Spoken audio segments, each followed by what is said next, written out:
The Board of Trustees of the Lamar Consolidated Independent School District is called to order at 6:30 p.m. This is the regular monthly board meeting being held on December 13th, 2022. We have a quorum with all members present. Please join me in a moment of silence to observe as you feel appropriate.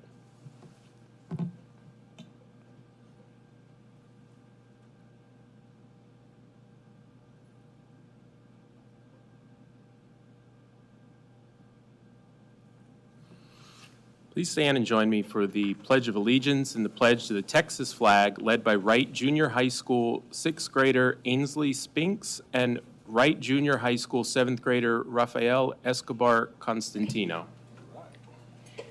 I pledge allegiance to the flag of the United States of America and to the republic for which it stands, one nation, under God, indivisible, with liberty and justice for all. And now for a Texas pledge. Honor the Texas flag. I pledge allegiance to the Texas, one state under God, one and indivisible. Thank you very much.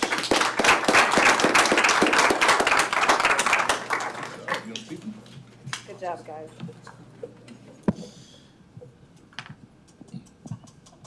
All right, the next item on the agenda is recognitions and awards. Dr. Nivens, are there any recognitions or awards? Yes, sir, Mr. President, they are. I'll turn over to Ms. Cole-Hamilton. Good evening, Mr. President, Board of Trustees, and Dr. Nivens, and our esteemed community. So our district is extremely fortunate to have a team of employees who exude kindness. They exceed our expectations, especially when it comes to dedication, innovation, and their care for students. At this time, I do want us to spotlight a very specific teacher. I'm going to invite Ms. Jessica Rising to come stand right beside me. This evening, we're going to shine a spotlight on our PE teacher, Ms. Rising from Bowie Elementary School. She has been named the 2022 Texas Elementary PE Teacher of the Year by Tayford.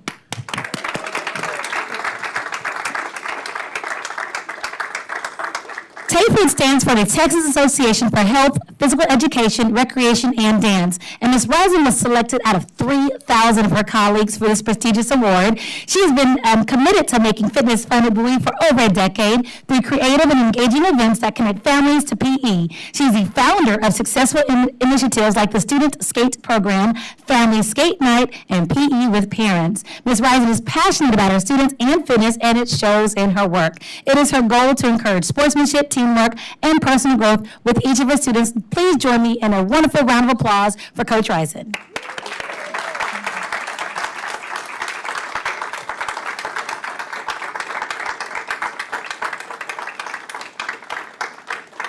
And this evening, we've got the principal and the AP from Bowie Elementary School, Ms. Richard and Ms. Castro, who joined us here to celebrate. Coach, would you ladies please stand?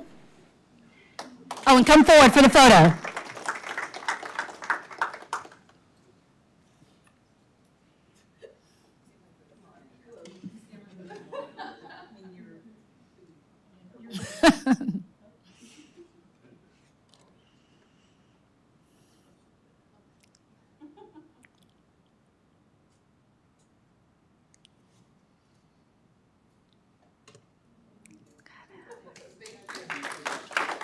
Congratulations again. Dr. Nivens, this concludes our recognitions for this evening.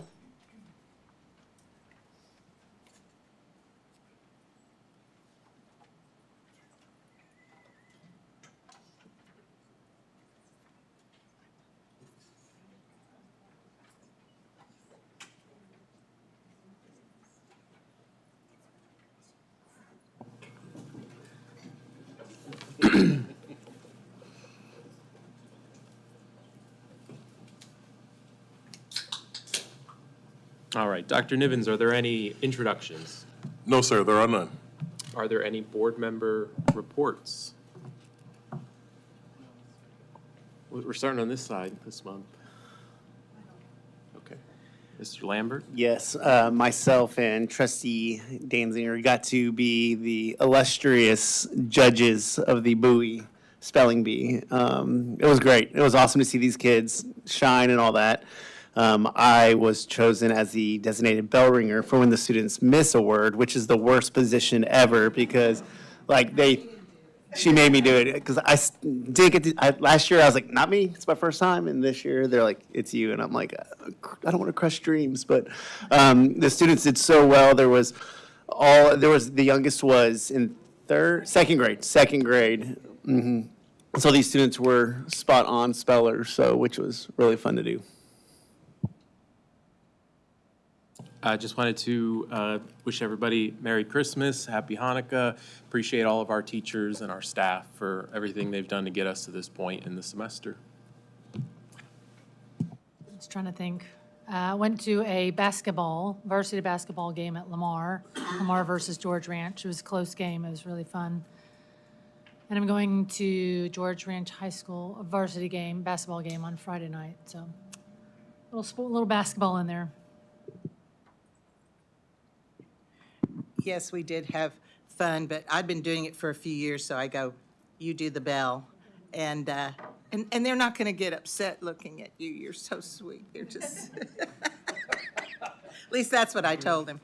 But several of us did attend the golf tournament that was November 28th and 29th. The 28th was the first time we did a Mulligan mixer and was very well attended.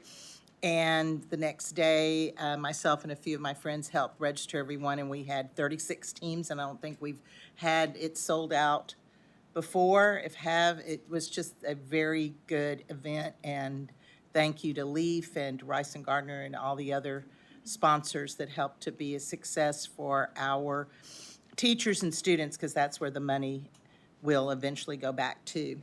Talked about the spelling bee. I've also had a chance on more than one occasion in the last couple of weeks to be part of the culinary departments at both Terry and Lamar. The Terry one, the Fort Bend County Retired Educators Association, we had our holiday lunch at Ben's Cafe, which is in the school, and the students, they prepared the meals, especially the desserts were incredible.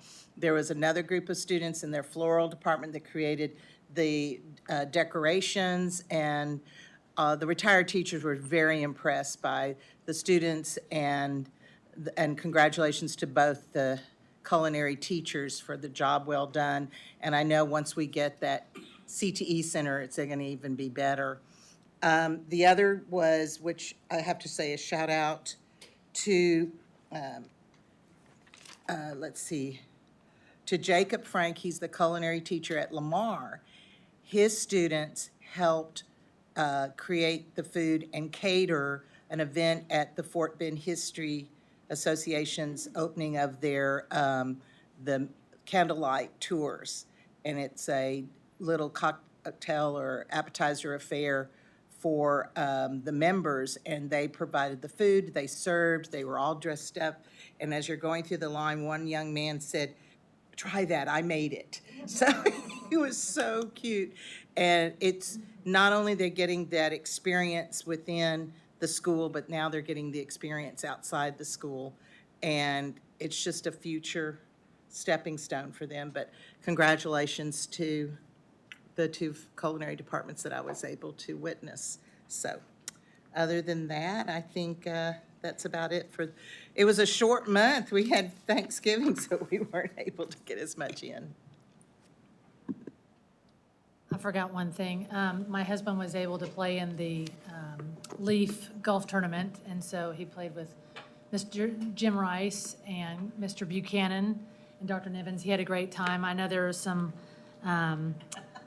discrepancy on who actually took first place, but but he did play in my spot. He's a much better golfer than I am. But thank you for everybody for sponsoring the event, Mr. Rice, and maybe next year.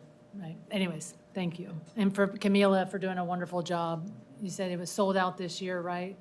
Okay. So that was awesome.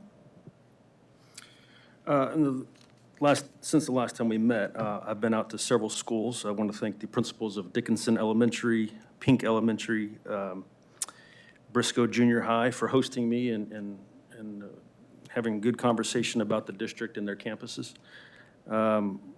Also attended the third grade Christmas musical at Velasquez Elementary. And I know a lot of the campuses, especially the elementaries, are decorating their hallways for this festive celebratory time of year.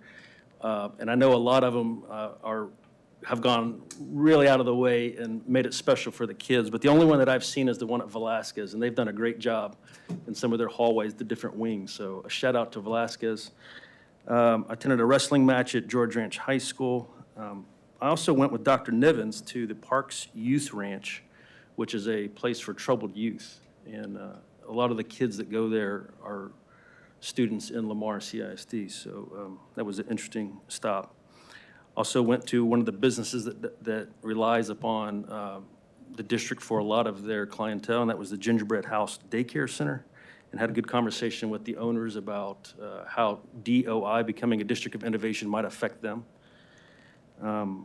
The other thing that I was really happy to go and visit this past month is the Graphic Arts and Printing Department in Lamar. And Jorge Carmona hosted me. That was my second time there. And they do a lot of great things at this department. Of course, they do most of the things that we see, like printing this book and a lot of the signs and everything in our schools and in our district. So those folks are tucked away in one of our buildings, and they don't get a lot of recognition. So I just wanted to say thank you for hosting me and having me out, and you guys are doing a great job. All right, thank you. Dr. Nivens, is there a superintendent report? Yes, sir, there is. If you'll indulge me for a second. So how many people have seen the movie Lean on Me with Joe Clark? And if you remember the beginning of that movie, when he first went to the school, there were about, 50 young people that he had to excuse and remove from the campus because they were there for the wrong intentions, wrong purpose. The first 19 years of my career was in that setting. A lot of people hadn't been in that setting, but the first 19 years of my career was in that setting, where you had gang violence, kids would get shot on campus, we would get shot at during football practice. I had to bury kids every year. These are guys and ladies that I coached. And it was 5 of us on that campus, and the 5 of us, our principal depended on the 5 of us to keep the peace on that campus. Anytime something happened, she was on the radio yelling for Coach Nivens, Coach Johnson, Coach Huff, Coach Jordan, and Coach McKinney. And I spent a lot of time over the last couple of weeks talking about District of Innovation, school start times, bus tiers. And I remember when I was a teacher, on those 19 years now, in that environment, I remember when I was a teacher that the 5 of us would have a day where we could go hide and have our lunch. Like, we couldn't have lunch. Because if we were having lunch, something was going to happen, and then we had to go break up or do whatever. So we had a pact. We said, okay, Monday is Nivens' day, go down to the dungeon. We had a dungeon. Nobody was down there. Turn off the light, eat your lunch in peace. Whatever happens up here, we got it. And so we took turns doing that. And so then when I hear people say about DOI and that we're going to take away teachers' lunches, I think about the time when I had to go hide just to even have mine. So I think about how important that is to a teacher. Then I think about Chapter 21 contract rights. Because if you break up a fight between the Latin Kings and the Mexican Mafia, it gets pretty ugly. And I'm thankful I had contract protections, because breaking up those fights got pretty ugly. And I'm glad there was no social media back then either. And so you talk about teachers now wondering if we're going to take away Chapter 21 rights through DOI. I think about the time when I was on campus and I was appreciative that I had those rights and my principal took care of me because she needed us to keep the peace, to make sure kids didn't kill each other, right? And I get emotional when I talk about it.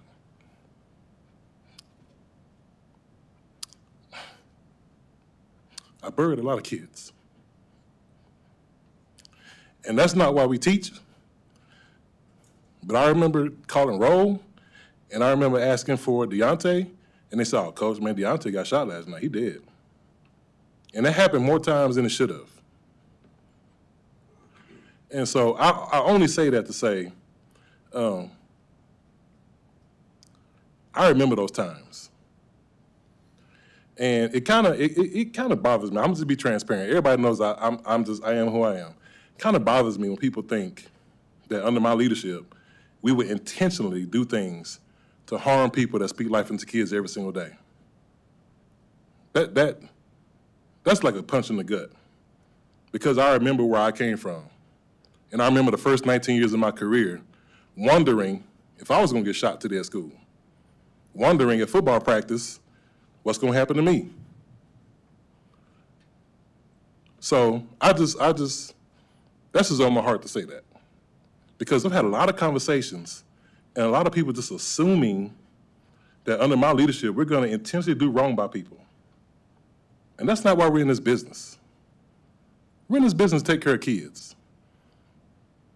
And the first person taking care of a kid is a teacher. First person taking care of a kid is a bus driver. First person taking care of a kid is child nutrition. First person taking care of a kid is the custodial staff at the campus level. So I just want to take the time, since I have the mic, to say those things. I want the entire world to hear that. And folks that knew me when I was in the classroom and that was in the war with me know exactly what I'm talking about. They know exactly what I'm talking about. I didn't go to college to become a teacher just so I can break up gang violence, run from bullets, take drugs off of kids. I had to ride through the neighborhood with my windows down so people won't shoot up my car because, oh, that's Coach Nibbins. He all right, he good. If you've been in that setting, you know what I'm talking about. But if you haven't, I advise you just to go, just take a little time just to visit. Just take a little time just to visit. But I just want to take the time to say that because it's heavy on my heart. Thank you, Dr. Nivens. All right, at this time, we will open the public hearing to discuss the annual financial accountability management report regarding the financial integrity rating system of Texas, Schools First, at 6:48 p.m. We'll first have a presentation. Ms. Ludwig. Good evening, Board of Trustees and Dr. Nivens. I'm pleased to present the annual Financial Accountability Management Report for the year ending 8/31 or August 31st, 2021. That does seem like a long time ago, and it was a long time ago, and a lot has happened since then. But there's a process. You know, the year ends, we are required to have an annual independent audit every year.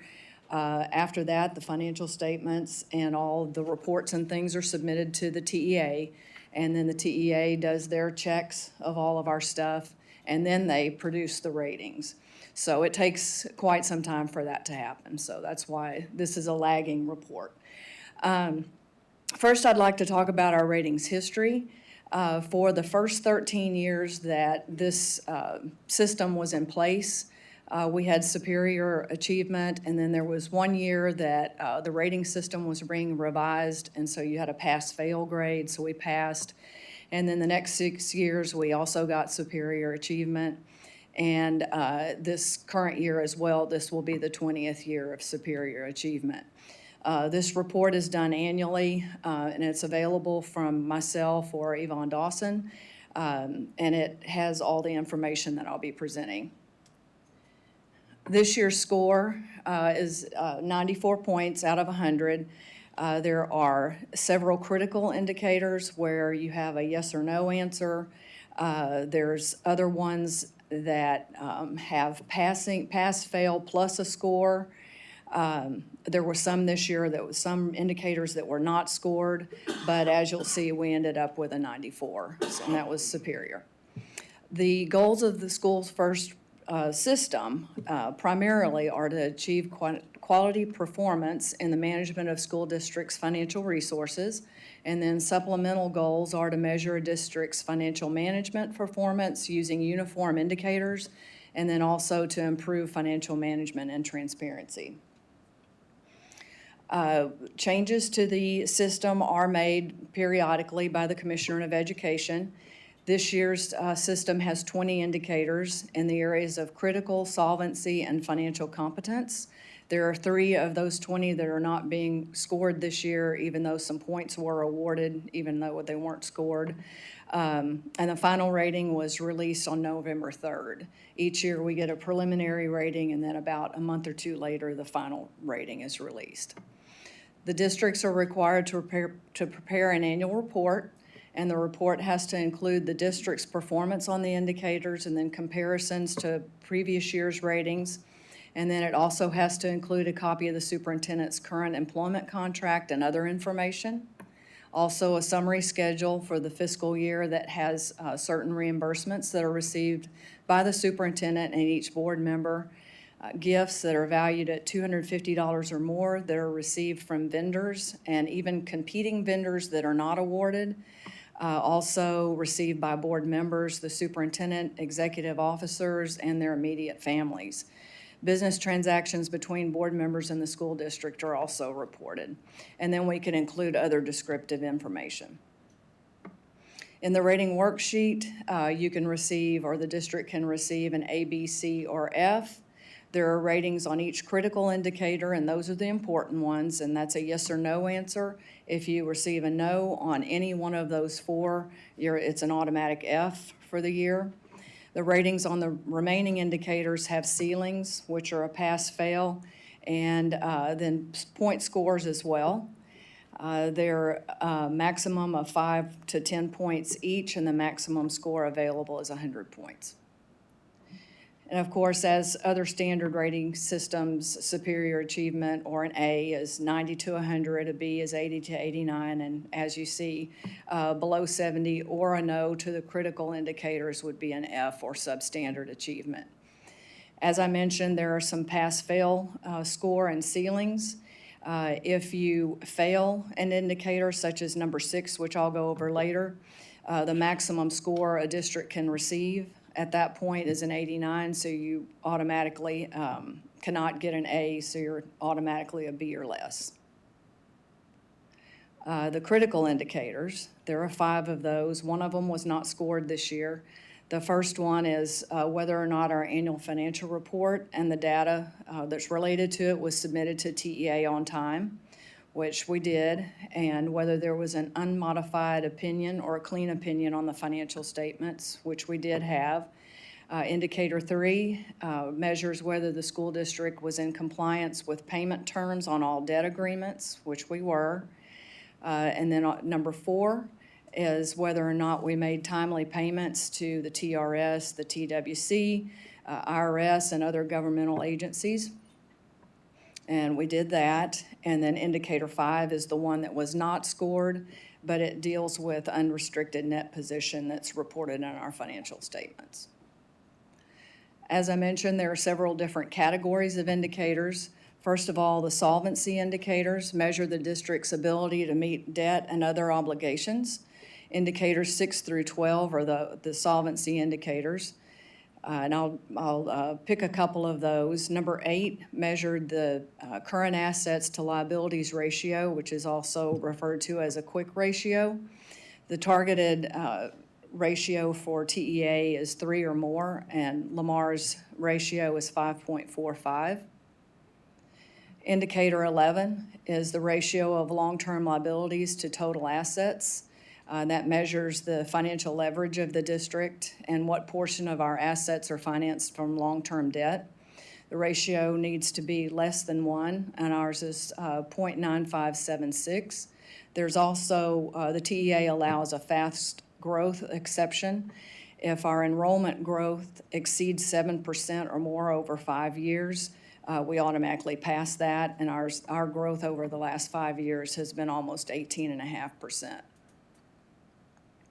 The next group are the financial competence indicators. These measure the district's skills, knowledge, and data quality, and that would be indicators 13 through 20. Indicator 16 measures whether or not the data that we submit to PEMS is within a tolerable ratio. It has to be less than 3% variation, and we're way less than 1%, as you'll see there. Indicator 18 is whether the annual financial report was free of any instances of material noncompliance with grants, contracts, and laws related to local, state, or federal funds. And we had no instances of that, so we passed that indicator. With that, I'll be happy to answer any questions.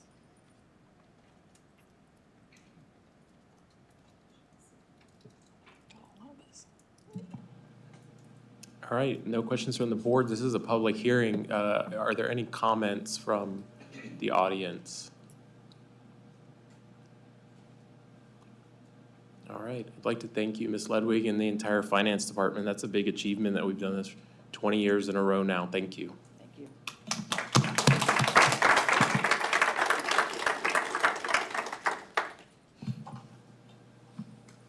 All right, we'll close the public hearing at 6:56 p.m.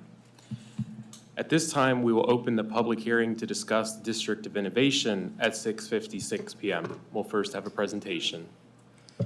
Good evening, President Hunt, Board of Trustees, and Dr. Nivens. I'm here to share information tonight regarding the committee to develop a District of Innovation plan.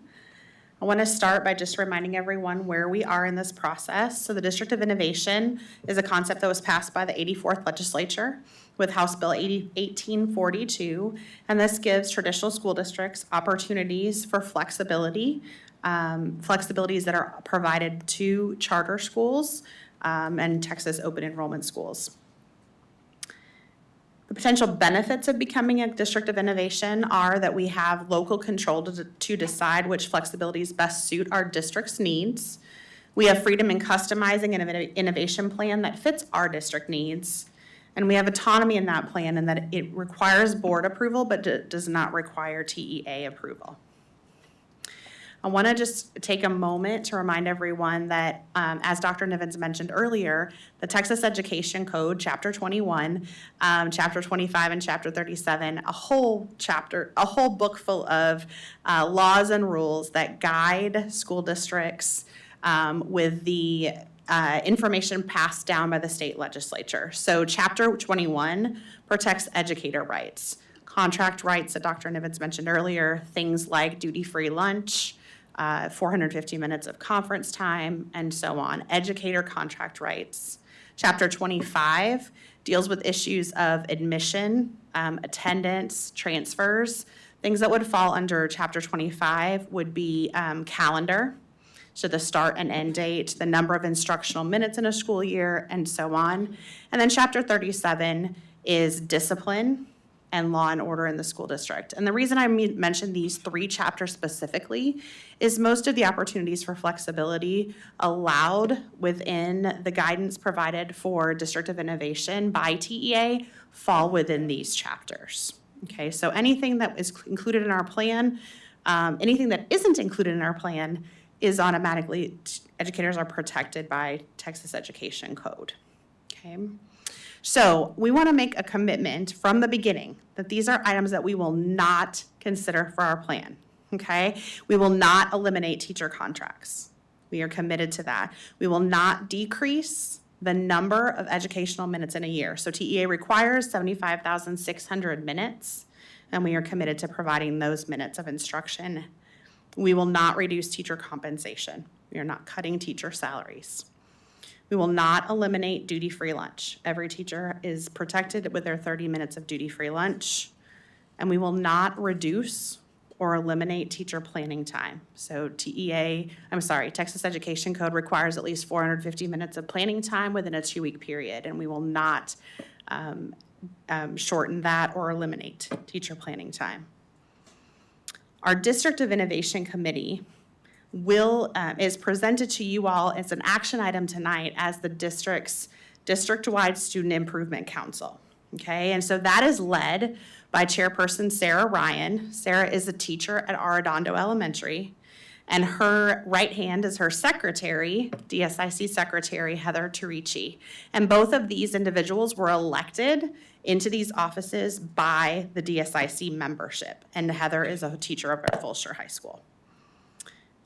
I have in our presentation, I'm not going to read these names line by line, but you can see these are teacher representatives. We have 67 teacher representatives on DSIC.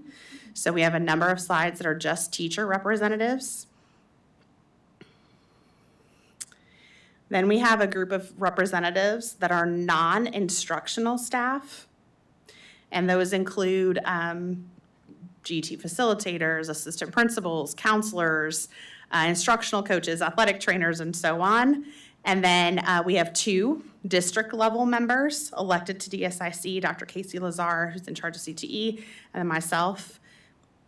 We also have community representation, and that involves parents, business members, and community representatives. And so this is the committee. Altogether, there are 91 committee members that make up DSIC. What we are proposing is that we move forward with the DSIC as the District of Innovation Committee. If that is approved by you all this evening, then on January 10th, the DSIC will gather and hold a public meeting where they will determine what is included in the District of Innovation plan. So they will meet and discuss, they will decide what, if anything, is included in the DOI plan, the DSIC will. Then we would bring that plan to district leadership for public posting. And the public posting would be at the end of that week that DSIC meets, giving us time to pull the document together. It would be posted online for public comment for 30 days, beginning on January 12th. We would bring that plan to you all as a future action item at the January board meeting on January 17th. It would come back as an action item on February 21st to be voted on by you all. If it passed by a 2/3 majority, then our plan would be posted, our district plan would be posted to the website, district website, and we would notify TEA that we are moving forward as the District of Innovation with the plan. I'd be glad to answer any questions you have.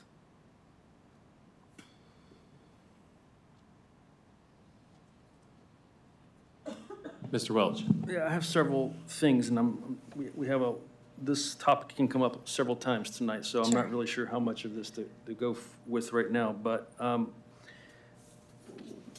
and what I'm trying to do is, I've dug into this and listening to a lot of comments from people emailing me and sending me online. I'm trying to get as much information out there as possible, and I know you guys are doing a great job at that too. I appreciate your presentation tonight. You said there's 91 members Yes. of the committee. Yes. So when you guys meet, how will we ensure that all 91 members have an adequate opportunity to speak into the process without whoever is facilitating those meetings kind of moving it in the direction that person or that team wants to go? So there's a couple of different things, well, lots of different things we're going to try to do to make sure that everybody's voice in the room is heard. We're going to start by giving participants, members, an opportunity to feed into the conversation prior to the meeting. So when we return in January, we will be using a thought catcher, which I think some of you had experience with the bond presentations, where we're giving DSIC members an opportunity to submit potential innovations to be included in the plan or up for discussion prior to the start of the meeting. And then we're going to facilitate small group conversations within the meeting to look at the innovations that have been proposed, look at any other innovations that we would like to have on the table. Ms. Ryan is going to facilitate those small group conversations, and then they'll bubble to the top. Ultimately, we will vote on innovations one by one.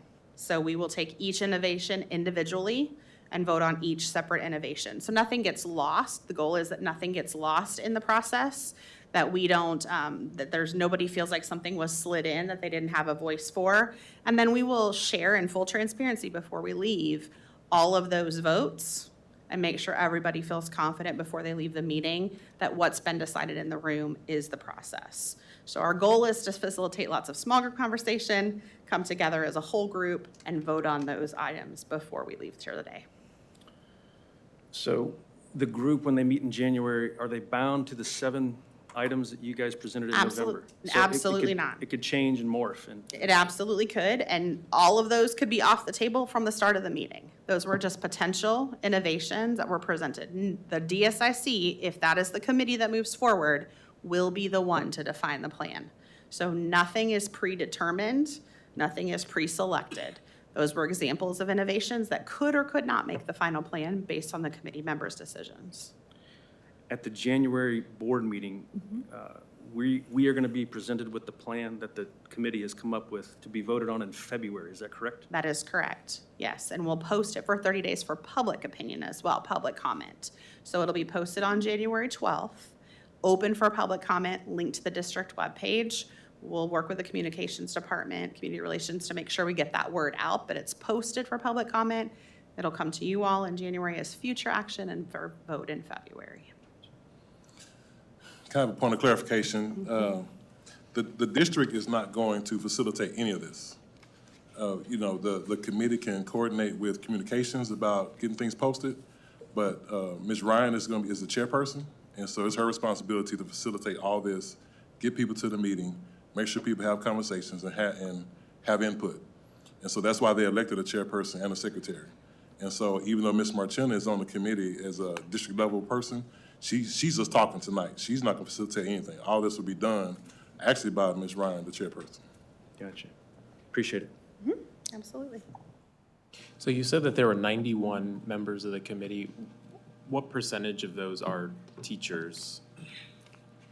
I don't have a percentage, but I do have numbers. So Okay. of those 91, 67 are teacher seats of the 91. So about 2/3, a little bit more than 2/3. Okay. 7 are non-teaching campus professionals. That's like the instructional coaches, assistant principals, so on.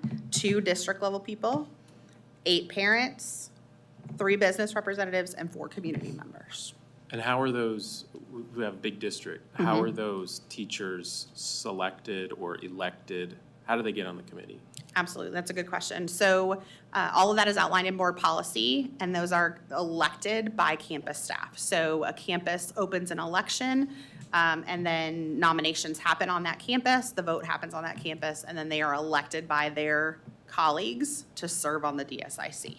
So every campus has 2 representatives, or, It varies by size of campus. Okay. So our elementary campuses have 1, our high school campuses have 3, and then the others, middle school, junior high, are in the middle. okay. So every campus has at least one representative that is Yes. advocating for what the teachers on that campus want.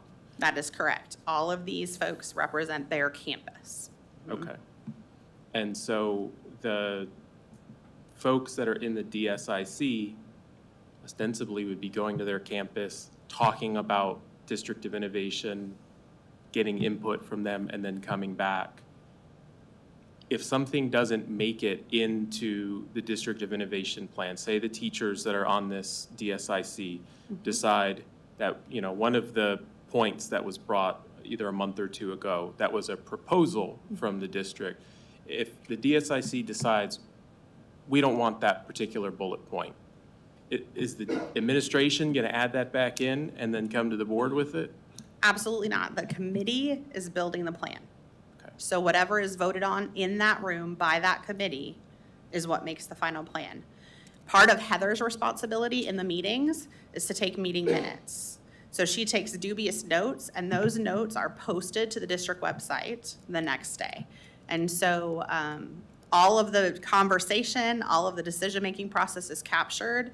Those minutes are also shared out with community members, and then they can share them out with campus staff. So open dialogue, open communication, ultimately that committee, if they're decided on tonight, will build the plan.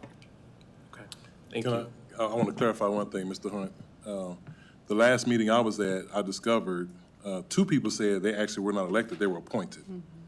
And so when I heard that, everybody in the room kind of saw my face, and I was like, wait, what? So anyway, I talked to Dr. Mossage, and I said, those folks, either they need to be removed, and either they are re-elected by their campuses, or the campus needs to elect someone.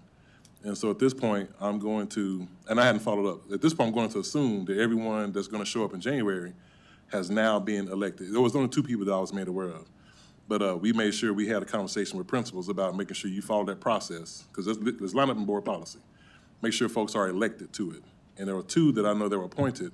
And so if they show up again, either I know if they don't show up, I know they were not reelected. If they do show up, I know they were reelected. But everyone should now have been elected from their body to serve. And that's a good point. All of the names in the slide are current. So we did have a couple of elections that happened after that November meeting and names that were swapped out. So you will notice that the names on the slide, there are a few names that are different than the names that were presented in the board book as the signatures for the petition, because we did have some discrepancies on campuses. Are these meetings being recorded or live streamed or anything so that people can go back and see? Or just having the minutes and the information from the meetings will be transparent on the district website? So normal DSIC meetings are not recorded and normal minutes are taken. The meeting in January is a public meeting. And so we will follow public notification requirements, and that will be open to anyone to join that meeting. And so this particular DOI committee meeting, because it is the DSIC serving as the DOI committee, that meeting will be different. Okay. But a normal DSIC meeting is not recorded, it is just the meeting minutes that are shared. And will the information be easy to find on the LCISD page? Will it be right on front where they could hit DOI and be able to link to all the information easily? Absolutely, Okay. yes. We'll make that commitment, for sure. So with the people that were absent during the meeting, is it Ms. Ryan's responsibility to reach out to them and make sure they're all on the same page, or who, is it the districts, or how does that work? So Ms. Ryan has been in contact. We Okay. also, though, recognize that we had especially community members and business representatives that hadn't attended from a long time. So we circled up with phone calls and actually replaced some of them because they just couldn't make the same commitment to serving. So we've reached out, we've helped, Sarah's reached out by email, we've sent calendar invites. We've made sure that everybody understands the importance of being present on January 10th and the purpose for the meeting. We want to make sure everybody realize that this is the DOI meeting. And so even if they can't attend the next meeting for whatever reason, they're able to give their input via, or online, I guess, through the, what did you call it Thought again? exchange? Thought catcher? Thought exchange, yeah. Oh, what's the thought catcher? So I thought you said thought catcher. if I did, I misunderstood. Okay. Miss, I wrote it It is down. thought I don't know. exchange. I do have a thought catcher too, but that's different. The thought exchange. And so a thought exchange is open. We send a link to just the committee members, and they put forth a potential innovation. And then other committee members have an opportunity to vote that up or down on the list of priority. And so it's just it's a brainstorming tool where everybody has input prior to the meeting. So it's an opportunity to start gathering thoughts before the meeting begins. Okay, so even if they, for some reason they're absent, they do have an opportunity to give input. Absolutely. Okay. I appreciate it. It's exactly, that's the same thing, yes. Yes, it's what we use for the bond meetings. Yep, absolutely. Yeah. I had another question. We put out potential calendars, 3 of them. 2 of them are depending upon us becoming a DOI. And I think there's a little confusion, and I want to ask this for the administration to answer. Is the 7 a.m. proposed start time directly linked to being a DOI? It is not. So the first 2 calendars, the start date in August is linked to being a DOI, but not the 7 a.m. start time. And I think there's a lot of confusion out there in the public with parents, business owners, and some of the staff about that. So we could say no to the DOI and still start at 7 a.m. potentially. That is correct. Thank you. That's a really good point. I'm glad you brought that up. I think part of the confusion and is there's a lot happening at once, and there's reasons for it. And so when we're talking about the earlier start times of the day, we've got a lot of comeback routes and the buses and stuff. And so, I mean, as a community, we just need to decide, what do we want to live with? More comeback routes and kids getting home later from the bus, or earlier start times and changing the bus tiers? So that's why we need so much input from the community, which we're doing through January 6th. Any other questions or comments from the board?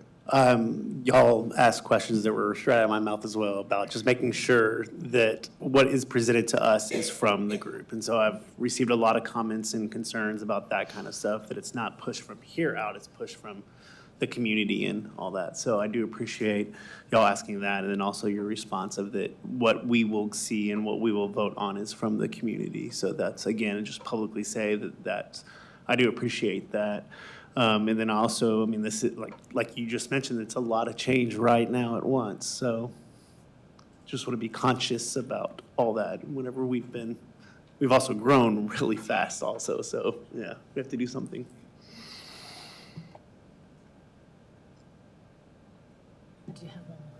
I do have one more question. So I know that there were some examples thrown out when we start talking about DOI. And then, but the committee doesn't have to use any of them, can use them all, that kind of thing. If, for example, say, I think one of them was a French teacher, is that right? So say, for example, if we need French teacher, we need or French teachers, I don't know what the exact number is, and we decide not to do a DOI to where we can hire an expert in that field, is it, if the district does not, I guess I'm a little bit lost now, because if the district doesn't propose a few things that, in areas that we would need to be innovative, how does the committee know where to be innovative? You know what I'm saying? If it's not partially driven by the administration saying, here are some reasons why we would want to, because, for example, if we need to have a French expert, because we can't find French teachers, there's just no French class taught. So I guess the ramifications of not doing it, are those expressed as well? Does that make sense? Yes, Yeah. and so a couple of sides to that. One, that's the reason why the examples were shared. These are issues we're facing as a district. We also have team members on the committee that are dealing with that every day. And so our hope is that those committee members will speak into it. For example, LOTE falls under my umbrella, and I'm part of the committee. CTE, Dr. Lazar happens to be on the committee as well. We also have foreign language LOTE teachers in the room. We have fine arts teachers, we have CTE teachers in the room. And so they also speak into that. And so the reason those innovations were shared, it was because they directly relate to issues we're facing as a district. Okay. And so those will be part of the conversation. I have no doubt, just based on who's in the room, we'll make sure that that happens. But nothing is set in stone and nothing is decided. It's where it lands with the committee. I would guess as part of that conversation, if, part of the decision-making process is, if we don't do this, here's the, like I said, ramifications of not having that, right? So that's Right. all thought through during those discussions? Right, the pros and cons of each Yeah. innovation. Okay, Yes. perfect. yes. Thank you.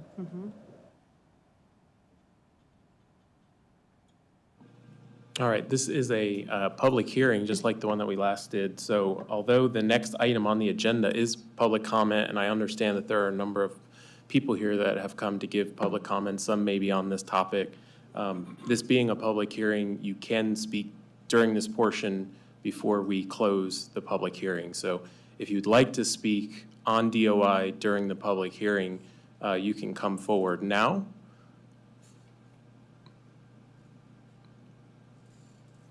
Or you could speak during public comment. Okay. If they fill a card.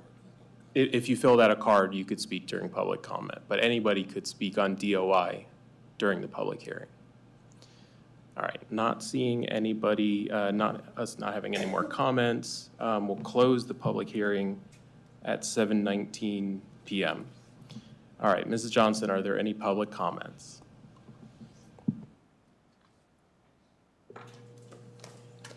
If you wish to address the board, you must fill out a card and submit it before the presiding officer calls the meeting to order.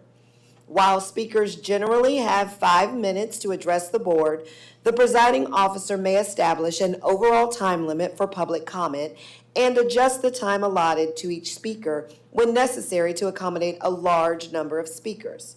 However, no speaker shall be given less than 1 minute. All of this is in compliance with HB 2840. Each speaker tonight will have 5 minutes. While the board values hearing from members of the public, trustees may not respond to comments as they are prohibited by law from discussing or deciding any subject that is not on the board's publicly noticed agenda. Speakers having complaints against individual district employees or trustees may only address the board after filing a complaint form and in the manner provided for in Board Policy DGBA, Employee Complaints, FNG, Student and Parent Complaints, GF, Public Complaints. The presiding officer or designee shall determine whether a speaker has filed a complaint according to policy. Any speakers who complain of individual district employees or trustees during public comment will be directed by the presiding officer to stop addressing the board and will refer the speaker to the appropriate complaint policy. Please state your name when you come forward.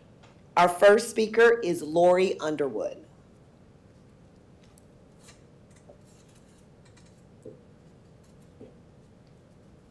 Good evening. My name is Lori Underwood. I am a mother of two, one who graduated last year from Fulshire High School and another who we opted to move to private school this year as a result of the decline in the quality of education he was receiving in LCISD. I'm here as a taxpayer in the district and a concerned citizen who will continue to be a voice for the youth in our community. I feel it is imperative for me to say that with the many issues desperately needing to be addressed in our district, such as discipline problems and kids not feeling like they are adequately learning the basics of academia, I and many others find it disconcerting that the district is instead choosing to focus time and resources on something comparatively unimportant and which has the potential to create a whole host of other problems down the road. We parents and community members would like to know who or what is pushing the district to become a district of innovation. What does the district stand to gain from becoming a DOI? We are also curious if Charles Butt and his Holdsworth Center or Raise Your Hand Texas groups are behind this push for DOI. We see the Holdsworth concepts all over the district posts. I'm sure you all know that Charles Butt has been the key financial supporter for all of the drag queen story times for children in Texas. I ask myself, why on earth would our district our district and members of our administration be aligning themselves with this man or any organization that he is a part of? LCISD has known that it would propose the DOI for some time now. However, we feel that the district has not been forthcoming with the parents, teachers, and citizens of LCISD. One can infer based on the innovation hints and references being rolled out on social media that it is in fact happening. Whether or not the district is being disingenuous in their methodology, it sure has that appearance, and the optics are extremely poor. Aside from how dissemination of information is being handled, I will discuss the main reasons why I feel we should not go down this path. While a district can start off with seemingly harmless amendments to the Texas Education Code, such as starting before the third Monday in August, it could eventually transform a district into something that doesn't even resemble what it was or what it should be. Special agenda groups, lobbyists, or anyone with ulterior motives could use it for their own personal agendas. It happens all the time.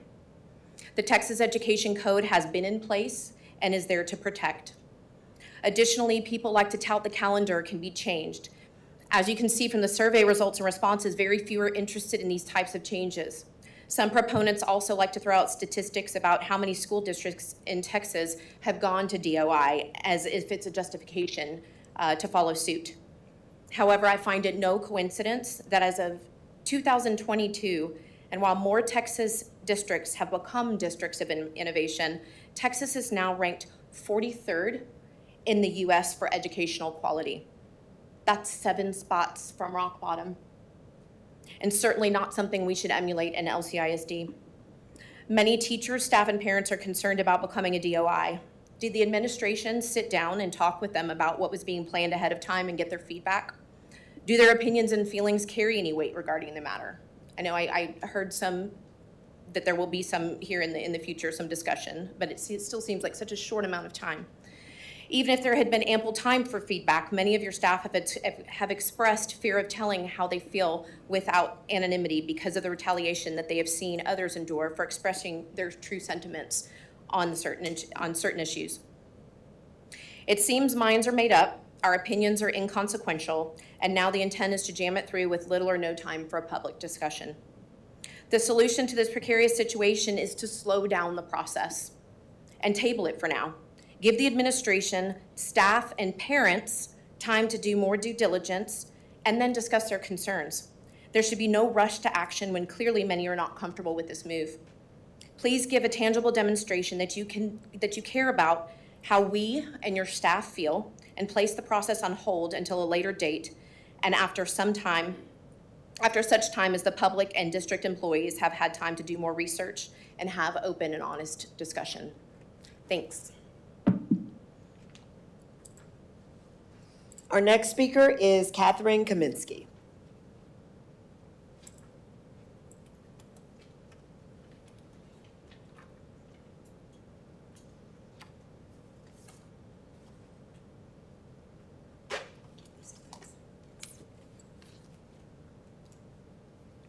Hello, my name is Catherine Kaminsky, better known as Miss K.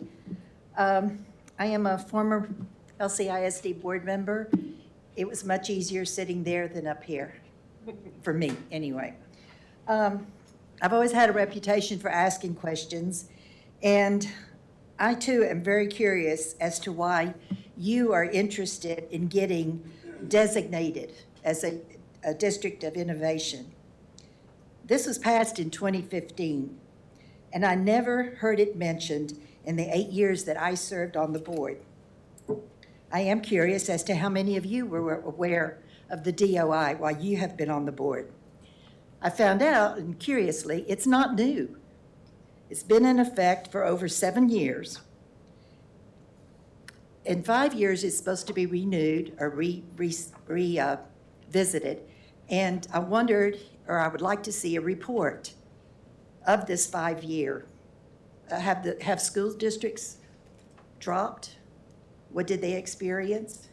Some type of backup for how it helped them. But as I read over the plan, excuse me, I kept saying to myself, the district is already doing most of the things. Why would you want to lower your standards to match the charter schools? They may be getting the same funding with less restrictions, but I think we are obligated to our families to do better. Why not check the programs in the district and see how innovative our district has been? We have always been ahead of the game in innovation. We have calendar choice. We have waivers to increase child-teacher ratios. We have breaks at Thanksgiving, Christmas, Easter, early release, state, federal holidays, which amount to more than 4 weeks. We have non-certified teachers. We have student test modifications, just to name a few. Parent and community involvement has always been an important part of our allegiance to the children. When I was reading this, they said innovation, community, and parents. But y'all have been doing a good job. Challenges are meant to be hard, and Lamar Consolidated has always taken pride in meeting them head on, making your job easier by not having to follow the annoying TEA requests doesn't make it better for the education of our children. You have a reputation of going above and beyond state guidelines without a designation that wasn't even recognizable for the past 7 years. This district is already an innovative district. Do you really need to spend the time to make a plan for something that is already in place? And then I just wanted to close and say, keep up the good work. I miss everybody, and I wish all of you a very Merry Christmas, along to all of the employees in this great district. Thank you.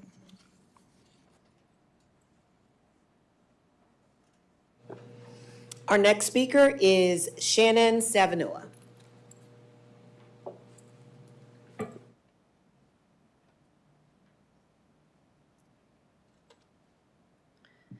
Hello, my name is Shannon Stavnoa. I am a proud mom of one more student in the district. I am also a proud alumni of Lamar Consolidated High School, class of 1994. I am also a proud daughter of 2 retired teachers from our district, and I'm also the executive director of Parks Youth Ranch, which LCISD currently has 13 students in the district at our shelter. I am here to talk to you about mental health. And I know that this sounds crazy, but it's mental health in regards to start times. I work with and am surrounded by mostly teenagers in my world. And teenagers, I don't know if you know, are grumpy. And they're grumpy a lot. They're grumpy because they're hungry. They're grumpy because they're tired. They're grumpy because you looked at them wrong. They're grumpy because something smells. And so what happens when you have teenagers who are grumpy because they are tired, we see incidents of depression. We see higher risk behaviors. We see less engagement in after-school activities, less engagement in advanced placement or dual credit courses. We see less engagement from teenagers. The American Pediatric Association says that teenagers, and these are these 13 to 18-year-olds, need anywhere between 8 and 10 hours of sleep a night. But the other part, too, is when you start looking at brain development and sleep studies, teenagers don't hit that circadian rhythm where they're tired until 11 p.m. at night. That's just brain development and science by much smarter people than me, right?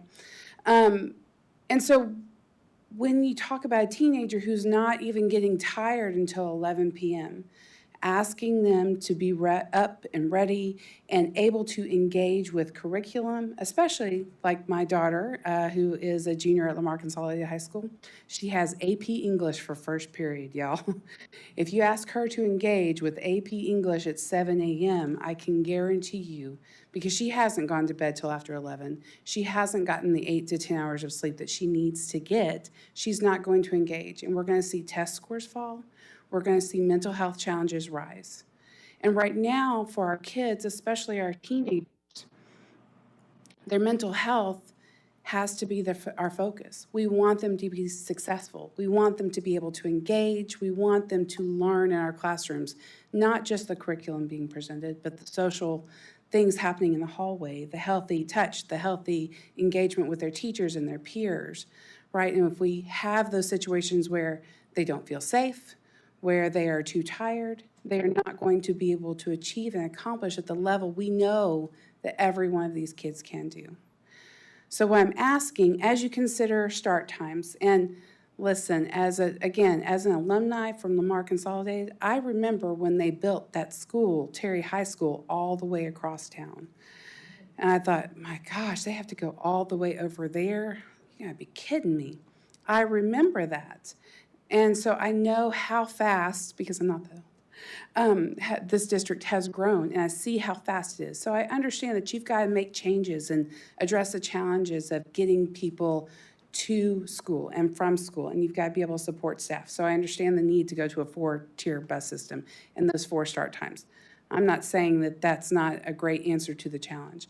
I'm asking you, begging on behalf of the teenagers, all of them who have texted me and said, please, Ms. Shannon, to not have our teenagers be the first, that 7 a.m. or 7:15 or whatever start time, to put those teenagers last so that they can do things and be ready, hopefully with more sleep, with more engagement, but they can also support their families in taking younger siblings to school so we can reduce the load, so we can support our elementary families so that they don't have to have both before school and after school support or care for their children. So put those teenagers last with the latest start time so that they can get the rest that they need, continue to engage, and hopefully get their mental health right, and not be scrumpy. Anyway, so thank you so much for your time.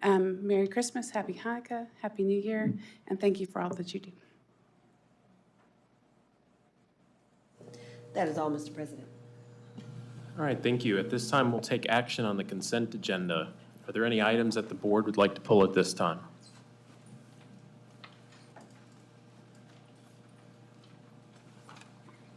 May I have a motion to approve the current consent agenda?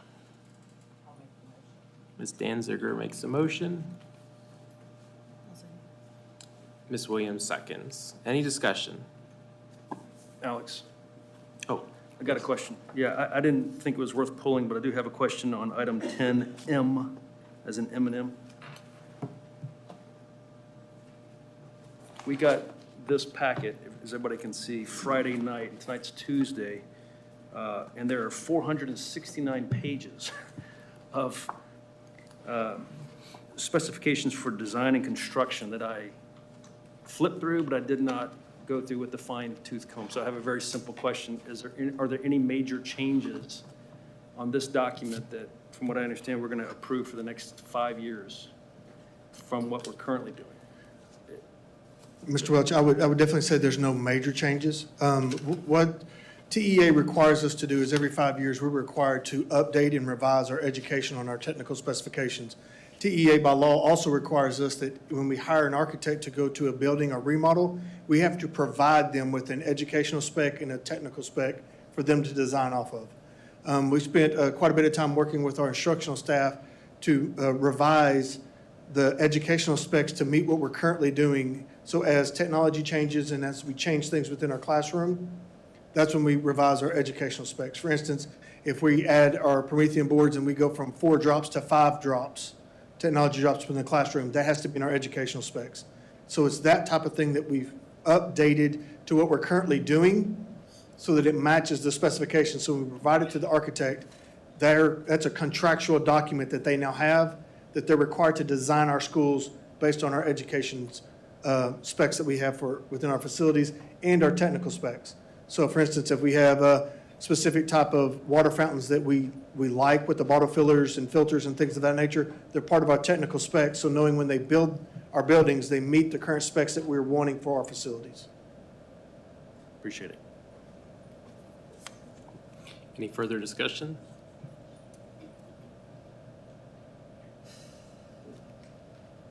All right, hearing none, I call for the vote. All those in favor, please raise your hand and say aye. Aye. Aye. Any opposed? Motion carries. All right, and I'd like to acknowledge that there were 6 items on the consent agenda that were part of the 2020 bond inflation coverage from, from Bond 2022 Proposition A. So I'd like to thank everybody in the administration for moving quickly on completing those projects from a couple of years ago that now the district is able to get started on and to complete for the benefit of our students. All right. At this time, we'll take action on our action items, starting with 11A, back to District of Innovation. So President Hunt, we did the presentation earlier during the public hearing portion.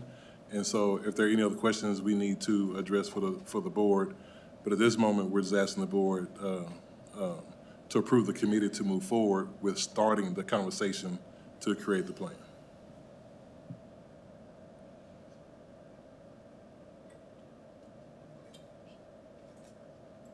Are you asking for a motion? Yes, Ms. Danzig. I'll make the motion. I'll make the motion that the board approve the committee develop a District of Innovation plan that they will eventually bring back to us. Is there a second? I'll second it. Oh, Ms. Bronzel's got it. Ms. Bronzel seconds. Any discussion? I've really been on the fence on this for a long time, guys, and I have a lot of conflicting thoughts about it, but I think Ms. Kay summarized it pretty good when she made her public comments that we've already been an award-winning district without this, and so I'm not going to support that tonight. Just, I don't know if there's any other comments, but I think that it would be good to kind of table this, maybe talk about it throughout the spring, and possibly bring it back for the next school year. I know that might be a little late as far as adjusting the calendar start times, but I think that was probably the best course of action right now. I'm sorry. Well, I was just going to clarify, this is not passing District of Innovation. This is the board approving a committee, the DSIC, to investigate whether they would like to provide a proposal to the school board for a District of Innovation. Mr. Lambert. What I was going to say was that I can vote right now, yes, to allow our teachers to, so we can hear our teachers' voice, and so we can hear what their thoughts are, what their feelings are, what they have the expertise in leading and teaching in the classroom. So for this to be a conversation, for us to start that's where I can vote yes for now. Just as we learn, and this is an opportunity for us to hear from our teachers that are doing the day-to-day, and our community members, and the auxiliary staff that are on there as well. I'm kind of the same way. I'm eager to hear what the committee comes up with. I feel like this is an open opportunity. If teachers from each school do have concerns, they meet with their representative and bring those information back. We can't tell what everyone's thinking or doing unless we at least start the process. Doesn't mean that what they bring or what they come up with we approve or disapprove, but at least the conversation's starting. And we have to start somewhere, or we should start somewhere. So I've received a lot of emails and had a lot of conversations about this as well. And Dr. Nivens, you and I have had a lot of conversations about it too. And I've just been trying to understand District of Innovation. This is something that comes up from time to time. I guess I understand we are an award-winning district. I think what happened and is happening in the community is that we get folks here, District of Innovation, and all of this other information from other districts and lobbying groups and advocacy groups and outside groups comes in and says, well, in this district that I heard about, they suspended all of the Chapter 21 protections and their teachers didn't have contracts anymore. And then in this district, they took away their lunch periods. In this district, the teachers didn't have any planning time at all. So it's created District of Innovation from what it seems like is, on paper, an opportunity for us to have more localized independent control that benefits our district the way we narrowly see it needs to get fixed, into every other district has all of the bad things that District of Innovation has become in those other districts.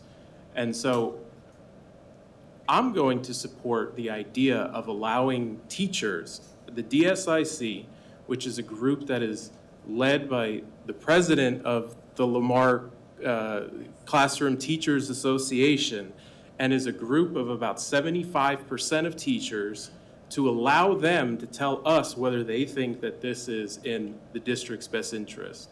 I think that the teachers deserve to have that voice, and I think that the teachers are going to be the ones on the ground doing the work, are going to be able to tell us whether this is a good idea or not. And I'm going to respect the opinion of those teachers. So I don't think that it hurts us at all to investigate it, give it a try, see what our teachers have to say, and then revisit it then. Any other discussion? All right, hearing none, call for the vote. All those in favor, please raise your hand and say aye. Aye. Opposed, raise your hand and say no. Nope. Okay, motion carries 6-1. Next up, we have 11B, considering approval of the Gray Elementary School Attendance Boundary Committee and draft zoning options. All right, trustees, I have Ms. Cole-Hamilton and Mr. Buchanan at the microphone, and we will talk about zoning options for Gray Elementary School. Thank you, Dr. Nivens. In addition, we also are joined by our demographer, Dr. Stacy Tapera, who will be on site to answer any questions you may have. So, There we go. As you all are aware, Adrian Gray Elementary is slated to open in August of 2023. And whenever we open a new campus, the district will need to rezone in order to create the population of students who will attend that campus. So right now, you all know that we are one of the fastest growing school districts in the state of Texas. We are in fact the fastest of our size. And so a large number of residential developments are under construction or are in the planning stages all throughout our community. In a growing school system, it is inevitable that our school attendance boundaries will change to accommodate such growth, and that's why we're discussing this item this evening. So our goal in rezoning is to more evenly distribute enrollment across our elementary schools. Currently, 1/3 of our elementary schools are over capacity, while we have some that are well under their enrollment caps. And so our goal is by rezoning that all impacted students can receive an improved learning experience as we better distribute students across our campuses. Our current process is that our demographers will develop at least 3 options for your consideration. The board will view and vet and approve for the Attendance Boundary Committee to review and provide feedback on these options. The district will open a survey targeting the areas potentially impacted by rezoning. The district will establish an attendance boundary committee, we call that our ABC, to review and consider survey results as well as the 3 options. The committee will rank the options and make a recommendation to the Board of Trustees, and then administration will present those rankings to the board and a recommendation for potential approval, and then the board will select and approve the zoning plans. The Attendance Boundary Committee will provide community and parent involvement in redrawing attendance boundaries to accommodate new growths or shifts in our population. Membership of the ABC will consist of at least 2 representatives from each potentially impacted campuses, and the campus administrator will select those representatives. If the ABC creates an additional option, administration will send an information item to the impacted campuses. And in addition, we will hold a public hearing at the January meeting prior to presenting the committee's ranking of options. So before you this evening, trustees, it is to approve the ABC. Before you on the screen are the campus selected representatives. In selecting a representative to serve on the ABC, we asked principals to consider potentially impacted neighborhoods. And so the names you see before you are the parents who said they are willing to serve on the committee and or they directly reside in a potentially impacted neighborhood. Our timeline. In October, Cabinet reviewed the options. In November, we presented the options to impacted principals so they were able to identify which neighborhoods would be impacted and so they could think through who they could nominate for the ABC. In November, we brought this item to you as a future action item regarding the process. Right now, the principals have selected their ABC and have notified potential candidates. This evening, we are presenting this as an action item to you to determine the options as well as to confirm members of the ABC. At the conclusion of this meeting and later this week, we will launch a survey directly to the potentially impacted campuses. In January, we'll hold our ABC meetings, and then in January, we'll bring this to you as a board action item. At this time, I am going to shift so I can turn it over to my colleague, Mr. Buchanan, so he can walk us through the current options, and I will take any notes and feedback that you have. Good evening again, Board President, board members, and Dr. Nivens. Just want to slowly walk through all these maps that you have in front of you. So this is our current attendance zones that we have for Myers and Culver Elementary School. Also, the projected enrollment for those campuses currently without any kind of rezoning or opening of any additional campuses. So option 1, as you see, is Gray Elementary is located on Powerline Road. These are our 2 options sitting side by side. So what it does is it takes a portion of Culver Elementary and a portion of Myers, and it moves them and creates Gray Elementary School Zone. The other area that you'll see and that is west of 36, south of 59, that one neighborhood area where the fairgrounds epicenter is, and that one neighborhood shifts over to Meyer. Again, if you will look at the attendance zones projections, Myers goes from 1,171 in 26 to 757.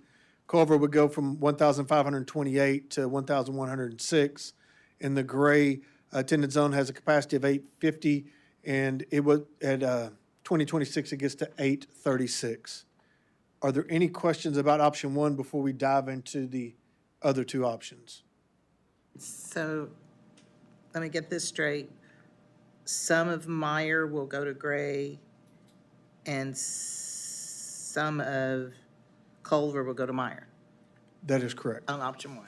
Yes, and part of Culver, that southeast section of Culver, it is east of 36. That portion, if you'll notice on the current, would shift over to Gray Elementary as well. Okay. All right. I would remind the board as we look at this, the elementary school 38 is the next elementary school that would affect this area. And right now, it's potentially not supposed to come online until 2026. So that's why these numbers go out to 2026, is because that's the next year we would do any kind of impacting this area with any new campus openings. And that was going to be my next question. Is there another elementary school coming into this area? And there isn't after 3 years? Yes, ma'am. Okay. It looks like no neighborhoods would be impacted for if Culver and option one, right? I mean, as far as the 59 and 36 divide. Because if Culver pushes up all the way there, it wouldn't divide any neighborhoods, right? That is correct. There's only one neighborhood that shifts over in this option, and it goes from Culver to Meyer, other than the southeast section, which shifts to Gray. Okay, thank you. Okay, if there's no more questions about option two, here is option three, and if you'll notice that option two. Option two, we started expanding what that looks like, and it takes in Ray Elementary. So as we put the two maps side by side, currently Ray Elementary is well north. Myers goes north of 36 and 59. What we're looking at is that intersection is becoming busier and busier as more things hit that intersection. So this option was developed looking at transportation, keeping traffic from having to go from one side of 59 to the other through that intersection. It looks right now where the bottom south of 59 stays the same. What it does is Ray Elementary comes down south, and if you'll notice, Myers Elementary will go from 1,171 to the 716. Ray Elementary capacity, if you'll notice, it jumps up by 23, but by 26, it's down to 526, because even with the expansion of this area, they're looking at a declining enrollment at Ray Elementary through this rezoning. Are there any questions about option two?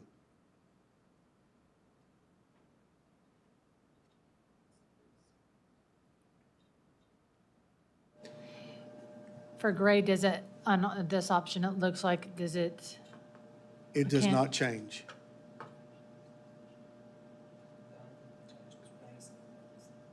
Got it, okay. Thank you.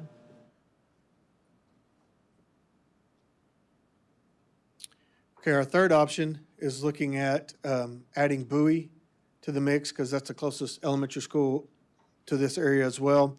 If you'll notice, what it does when we put the two side-by-side options, there is a large section on the west side of Culver, attendance zone, and it's south of 59. As you look at that, there's not a lot of students. So if you look at the difference between 2026, there's a slight bit of growth there. It goes from 502 to 735. But again, the section that you look at in this, that would go from Bowie, would go from Culver to Bowie in this option, would be an area that we would probably have to rezone potentially in 2026 with this option, when that next elementary school would come online. Because it comes online further down 59 in this area. So that area that could be potentially impacted by 2026 when we look at option three. Wait, which part would that be, the Bowie part? Yes, ma'am. The green buoy that is south of 6959, the more rural area that's starting to develop some, but it's really not had no major development come into that area. That section has the potential, not saying that it would or would not, but has the potential to possibly be impacted by another elementary school on that side of town. It would just depend. It may impact parts of Culver on the south side, further south of that attendance zone. It depends on if a neighborhood grows in that area quicker than what we anticipate in the near future.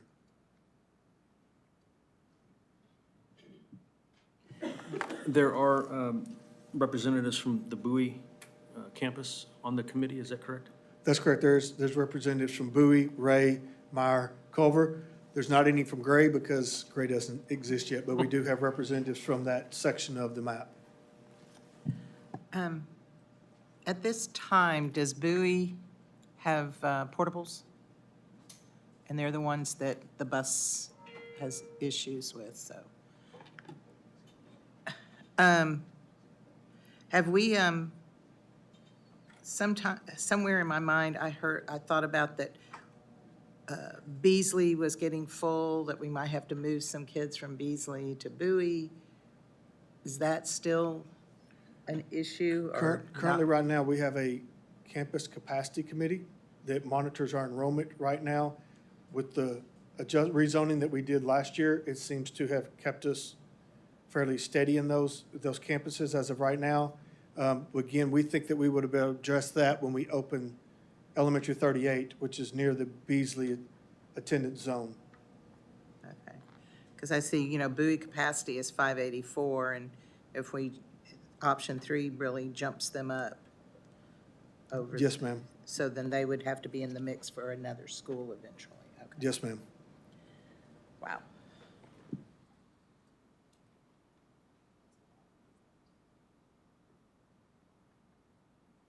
Do I need to go back and revisit any of the options?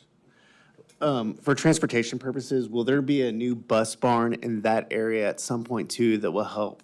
If we're trying to keep 59 as dividing line for transportation, will they all be coming from our bus barn? Yes, Mr. Lambert, we've actually closed on our transportation number 3 site. It is across from the Fort Bend County Fairgrounds off of 36. So it is south of 59, just north of Myers. And we're in the process of selecting an architect to be able to design that facility as well.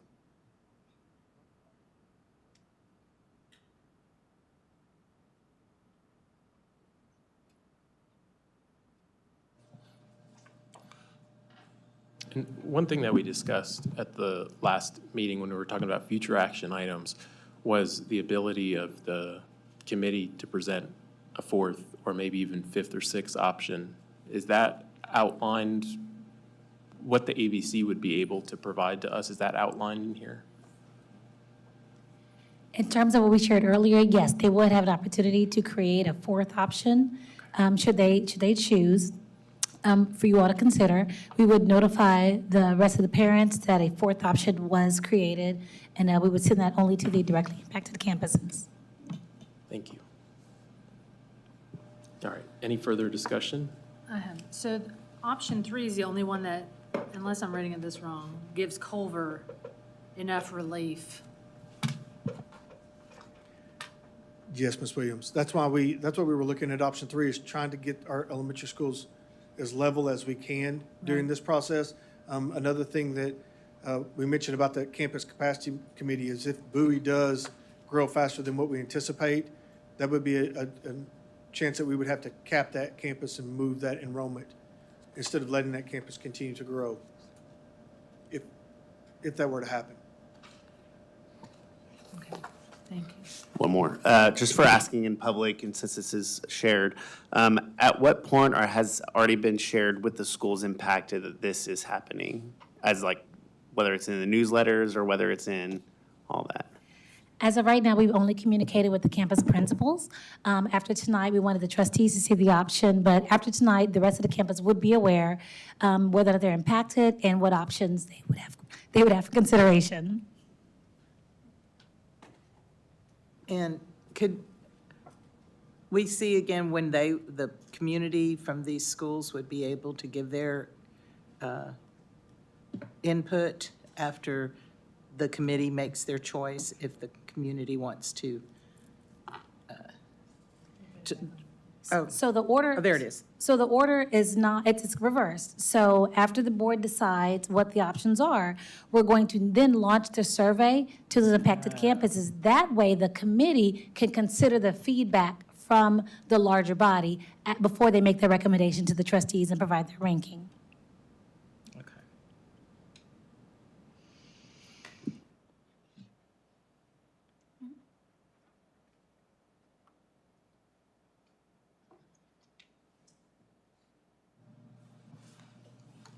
Yeah, I just want to say that, you know, I asked the trustees to do an awful lot.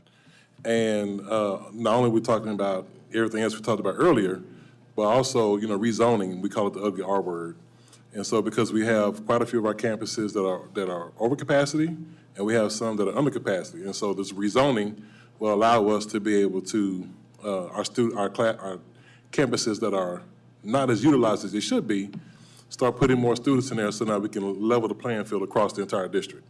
And so I just wanted to say that publicly, that, you know, Lamar CISD School Board right now, they're doing a lot more things, especially a lot more things that are controversial than other school districts, because we're in the middle of just all this growth and all this change that has happened and that will continue to come. And so I just want to say I appreciate the trustees for volunteering your time to take the public meetings that you're taking, to continue to move forward. And so, again, rezoning is going to be a part of Lamar CISD for at least the next 10 to 15 years, because we will probably be around 78,000, 79,000 students at that time. So, but anyway, I just wanted the public to say that. All right.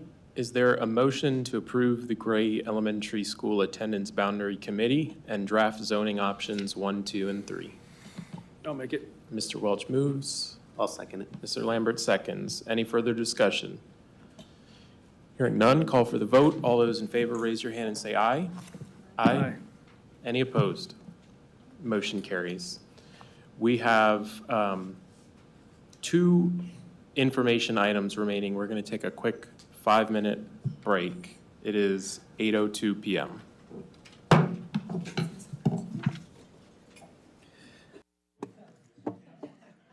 We good? We good? All right, we are back in open session. It's 8:08 p.m. Dr. Nivens, we have some information items. Yes, sir. We have our proposed options for bus tiers as information item and school hours update. Mr. Buchanan. Good evening, President Hunt, board members, and Dr. Nivens. Now it'll be me, and then followed by Ms. Cole-Hamilton will be our co-presenter on this one. So, you know, it's not only Lamar CISD, but the nation, we are facing a driver shortage. We are also increasing in participation within our transportation system. We're transporting 3,000 more students now than we did this time last year. And one of the main things that we're looking at of trying to remedy is the comeback routes. We have a lot of students that are having to come back, and they're waiting anywhere between 30 minutes to an hour before another bus after dismissal to pick up. And it's a strain on our staff, our students, and our parents. So when we looked at this, looking at solutions, we looked at our surrounding districts to see what they were doing and how they were tiering. And tiering basically means different start times because it allows buses to run multiple locations because of the different starts. If you'll notice, a majority of our districts surrounding us and half our size are running at least a 3-tier, if not up to a 5-tier system. We're currently running a 2-tier system, and we're, again, expansively larger than what they are geographically, which in itself puts some challenges. So one of the options we were exploring was how do we eliminate the comeback routes with the drivers that we currently have and anticipating our growth for next year. By leaving these 2 tiers that we currently have, it would require us to eliminate 36 elementary school routes and 79 secondary routes. Looking at this with our transportation department, this would extend our half-mile walk zone or non-transportation zone right now to at least, in most cases, 3 to 5 miles. So we could have campuses with students up to 5 miles away that we would not be able to transport without having to have some kind of comeback route to be able to support those students. The next tier that we looked at was, okay, if we go to a 3-tier system, what does that look like? What it allows us to do is our middle school, junior high splits those into different levels. Again, we would be able to need to eliminate 29 secondary routes. We think that by looking at our numbers and our routing systems and being able to do some rerouting and be able to increase our efficiency within our transportation department. By splitting those two, we believe we can address the secondary without eliminating. But again, our elementary schools is 36 elementary school routes because they're on a tier level by themselves. So then that led us to a four-tier option. What that would do is split our elementary schools into two different start times, our middle school, junior high, and our high schools. This would not eliminate any routes and current services that we have or the anticipated growth of students that would be participating in our transportation department next school year. This would also include not cutting any of our transfer or routes that we have for staffs between campuses for both secondary to elementary and vice versa, elementary to secondary. The parameters that we would need for this to be able to work is a 40-minute start time between our secondary routes and the next start time, and a 30-minute window between our elementary routes and the next start time. Again, we would have to split our color tracks in half for our elementary schools. A prime example is Lindsay and Tamaron. They're very close, adjacent to each other. A bus would be able to run Lindsay's elementary school route, drop off, and then go to Tamaron and run their route and drop off. So that bus would be able to run the Lindsay area to a high school route, then run the Lindsay attendance zone, then run the Tamaron attendance zone, and then go back to the Lindsay area and run the Roberts-Lehman. So that one bus is now transporting a significant number of students versus what we have now. It basically doubled the capacity that we have within our transportation department, moving to this type of system. Before I turn it over to Ms. Cohamilton, are there any questions about our three-tier options? So let me get this straight. If you were doing, like you said, with the two elementaries, would they start at different times then? That is correct. Okay, so it's not by color, it's by, okay. So within a color track, we would have to have two different start times for elementaries because of proximity of the buses. For me I can't run a bus from Lindsay and then go down and run Frost and then get back. I can't. The travel time between that with traffic and the size of our district, we'd have to really consider those within a color track itself. And then I guess it doesn't help that Roberts is now going to be somewhere else.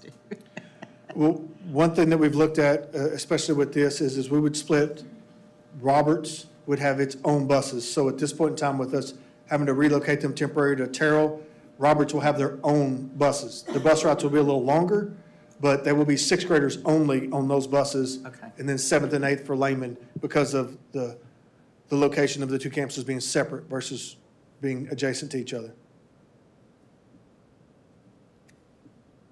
When we talked about this, I think it was last month, you said that going from 2 to 3 would not necessarily help the district, but so that's why you're recommending we bump to 4 tiers, is that? That is correct. And what you just offered here in the 3-tier system, we would require to eliminate the students.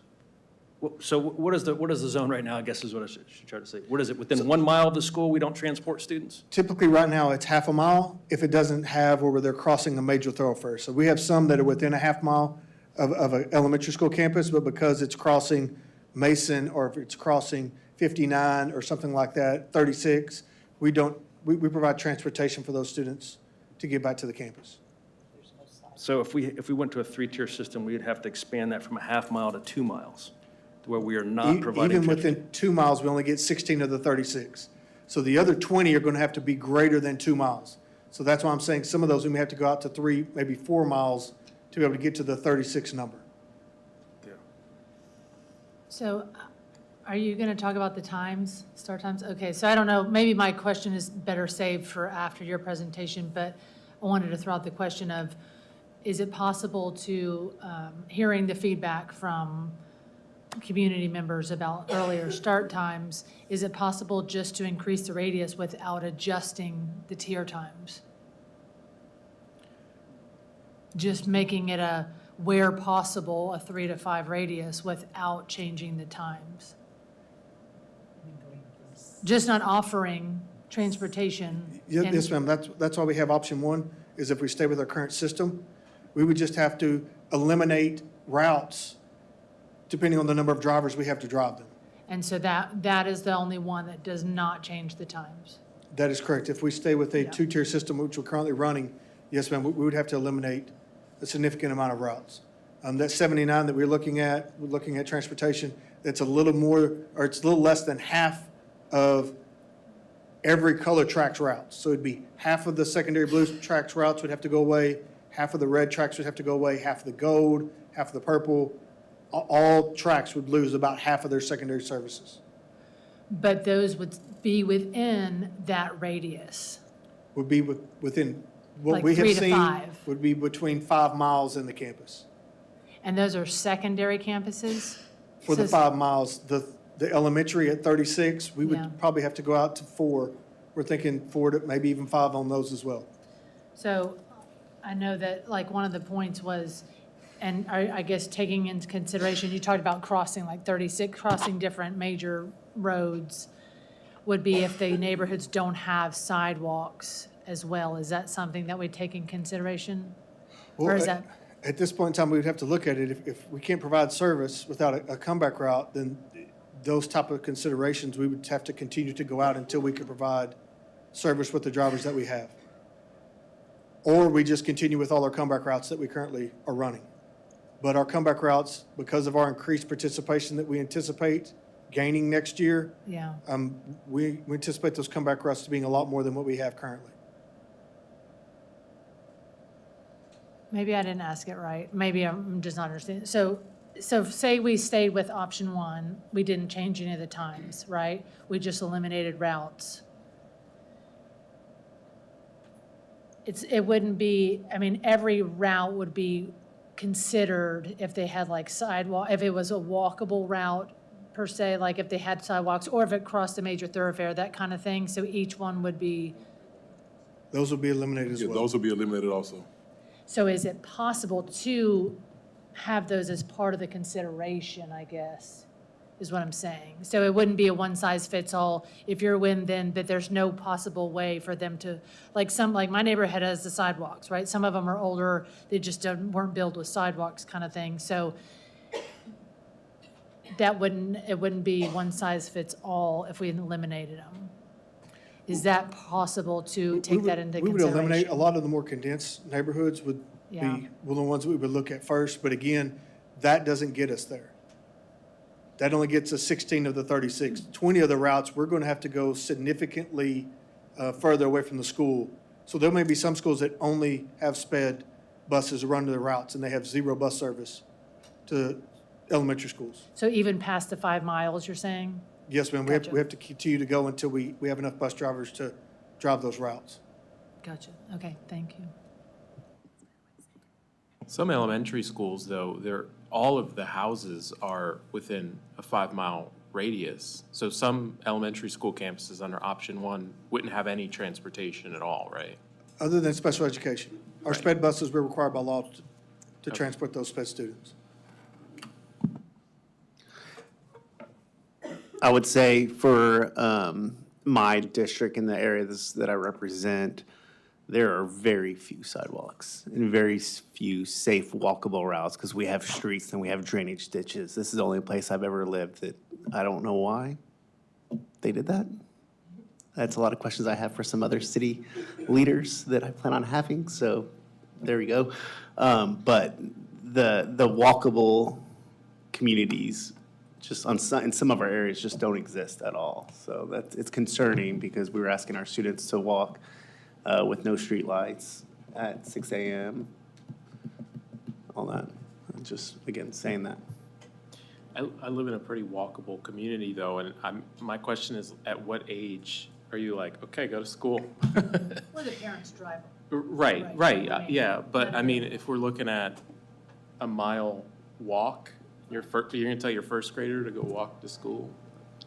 Bicycles. I don't think so. I mean, but yeah, like, I guess what I mean by walking, like, obviously, like some of them, a couple miles or even a half a mile, I guess, whatever it is, parents would just need to drive them, but some of them, even the half mile is not even a walkable option. I guess that's more what I was leaning towards. Yeah. I understand Yeah. that.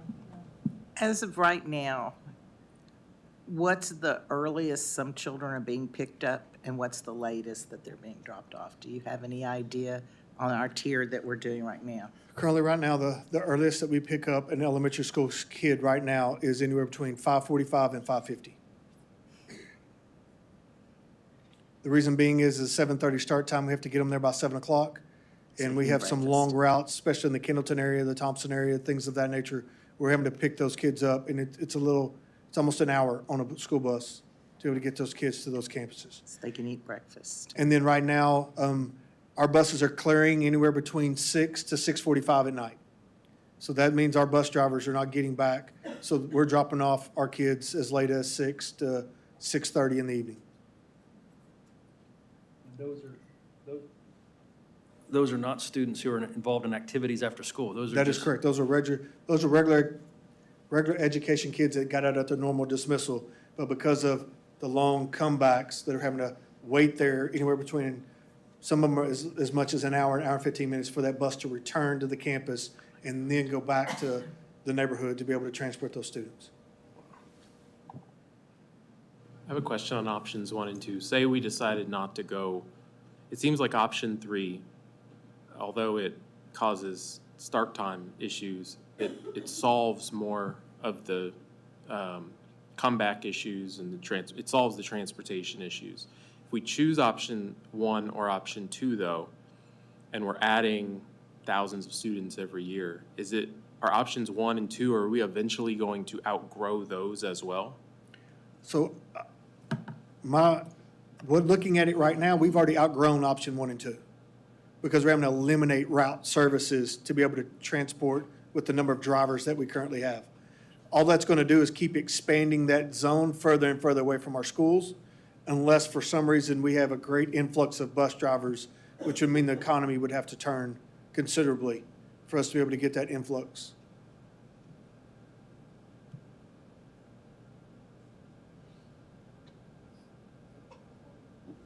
This will bleed into the next conversation on this. So if we're currently picking up some elementary students at 5:45 a.m., is that correct? Is that what you said? That's correct.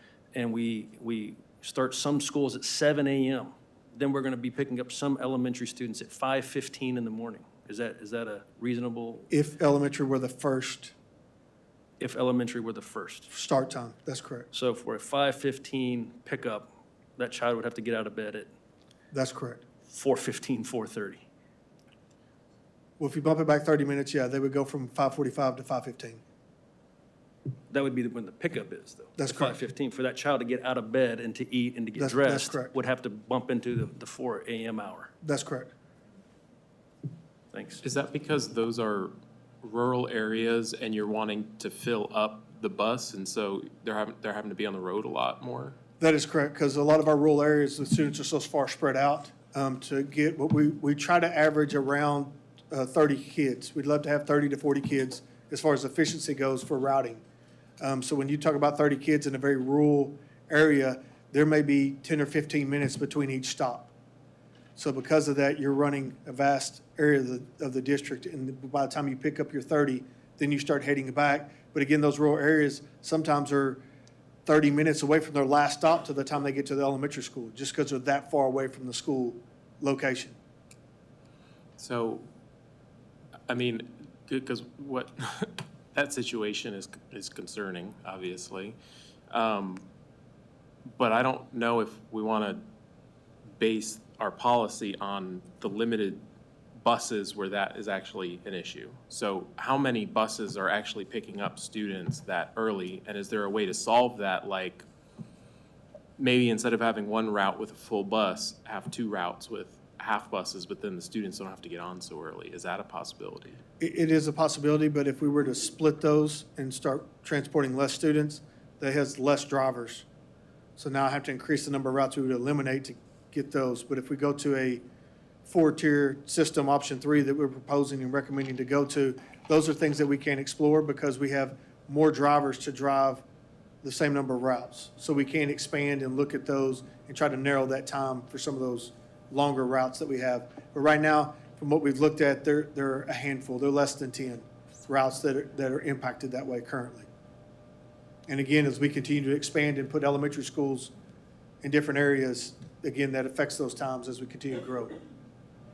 So actually, option 3, being a 4-tier, and you can play with areas with almost minimal buses because they're moving around, you wouldn't have to start as early for some, or they're getting to the schools quicker. Right, so what we would be able to do is it gives us more buses to transport the same number of students. So then we have the flexibility to go in there and look at the routing more specifically to make sure our buses' routes are within a certain time. So that does give you more flexibility is what you're. That's correct. I guess for me, I don't, like option 3, it wouldn't eliminate any routes. I mean, if we're short drivers, then the families have to, I mean, we're gonna have to ask parents to fill some of that responsibility to get their kids to school. Currently, right now, Right. if they don't want to be on a comeback route, that's what parents' options are. Some of those comeback routes, some of those type things, our parents are having to supplement and pick up students at campuses currently. We do anticipate if once we implement a 4-tier option, that our bus ridership will increase, just But because students will be getting home more efficiently. We just anticipate that to be an occurrence. But that will change the start times, though. That is correct. The 4-tier So- system would change the current start times. I mean, for me, like, I guess maybe Miss Hamilton should give her presentation, and then we'll talk about the times. Okay, I'm gonna stop asking questions. Guys, okay. So in taking the research and the data that the Transportation Department put together, we again looked at surrounding districts, the districts that already operate on more than 2 tiers. And so we looked at Ailey, Fort Bend, Katy, and Cy-Fair, just to get an idea of what it could look like for us to build our model. So what you're seeing on this screen is not what the current survey reflects, but is what we started with. Okay, let's say we keep our current start time at 7:30. What would that look like with these 3 options? And option 1 has high school going first, then our 2 elementary splits, and then our 4th route will be middle and junior high. Option 2 would have our secondary campuses starting first, and our elementaries our last 2 times. And option 3, we've got our elementary routes starting first, and we're ending with secondary. So if we use our current start time at 7:30 a.m., which is what time our elementary schools currently start, the last route, school would end, for the last session at 4:45 on option 1, 4:45 on option 2, and 4:45 on option 3. And so the team looked at those numbers and said, we didn't think that our parents would go for students wanting to get home close to 5 o'clock with all the various activities that we have. So then what you see is the model that we have presented before the community for feedback, and we bumped everything up 30 minutes. So if we start our day at 7 a.m., we could end our day at 4:15. And again, we thought that 7 o'clock would be a good point just to put out for feedback, because when we looked at surrounding districts, we saw they were starting at 7:10, 7:15, and so we at least thought to put out 7 o'clock as a potential time. I will say that before launching the survey, which is currently live, we did present a draft of the instructional calendar as well as school options to a bevy of people. We realize this is a significant change for our community and our families. And so we talked to principals, we talked to assistant principals, we talked to central office leaders, and we talked to the members of the DSIC. And in full transparency, every group saw a different version because we took feedback in real time. And we were moving dates in real time as far as the calendar goes between each of the presentations that we did share to these leaders.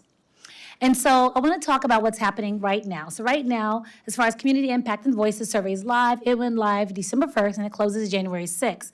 So far, we have received 14,301 responses total. And we're not even done yet, guys. Last year, we closed the school calendar survey with just 6,112 responses. So to say that there is interest in this topic would be a severe understatement. I will say that the encouragement from this board about ensuring that we get the word out has been a huge help. I mean, we've done social media, it's on the website, we've got backpack flyers, some have gone out already. I saw a stack sitting on the Culver counter today, it's going out this week. And so we truly have, beat the bushes to let people know about the significant change we're making and how we do want sincere, authentic feedback. So I'm showing you now the timeline as far as where we are right now. Like I said, the community survey is live. We're getting lots of feedback. When we come back after the break, we'll begin to look at that data to see, what is our committee, what's our community, what are the sentiments. And from there, we're going to present it back to the calendar committee for review and to refining the calendar as well as potential school hours if necessary. It is our intent to present this to you as a future action item in January, but to bring it to you for potential approval in March. Are there any questions? Go ahead, John. Well, I'll tee it off with one question and then I'll come back. A 7 a.m. start time greatly impacts families, and not just of parents who send their kids to school, but of our staff who are parents themselves. And so my first question is, if we're going to go to a 4-tier system in the first level beginning at 7 a.m., when will those specific campuses be designated as a 7 a.m. start time? And will that be before teachers sign their contracts for next year? We are bringing this to approval in March. What is the date for teachers to sign their contracts? It'll be in March.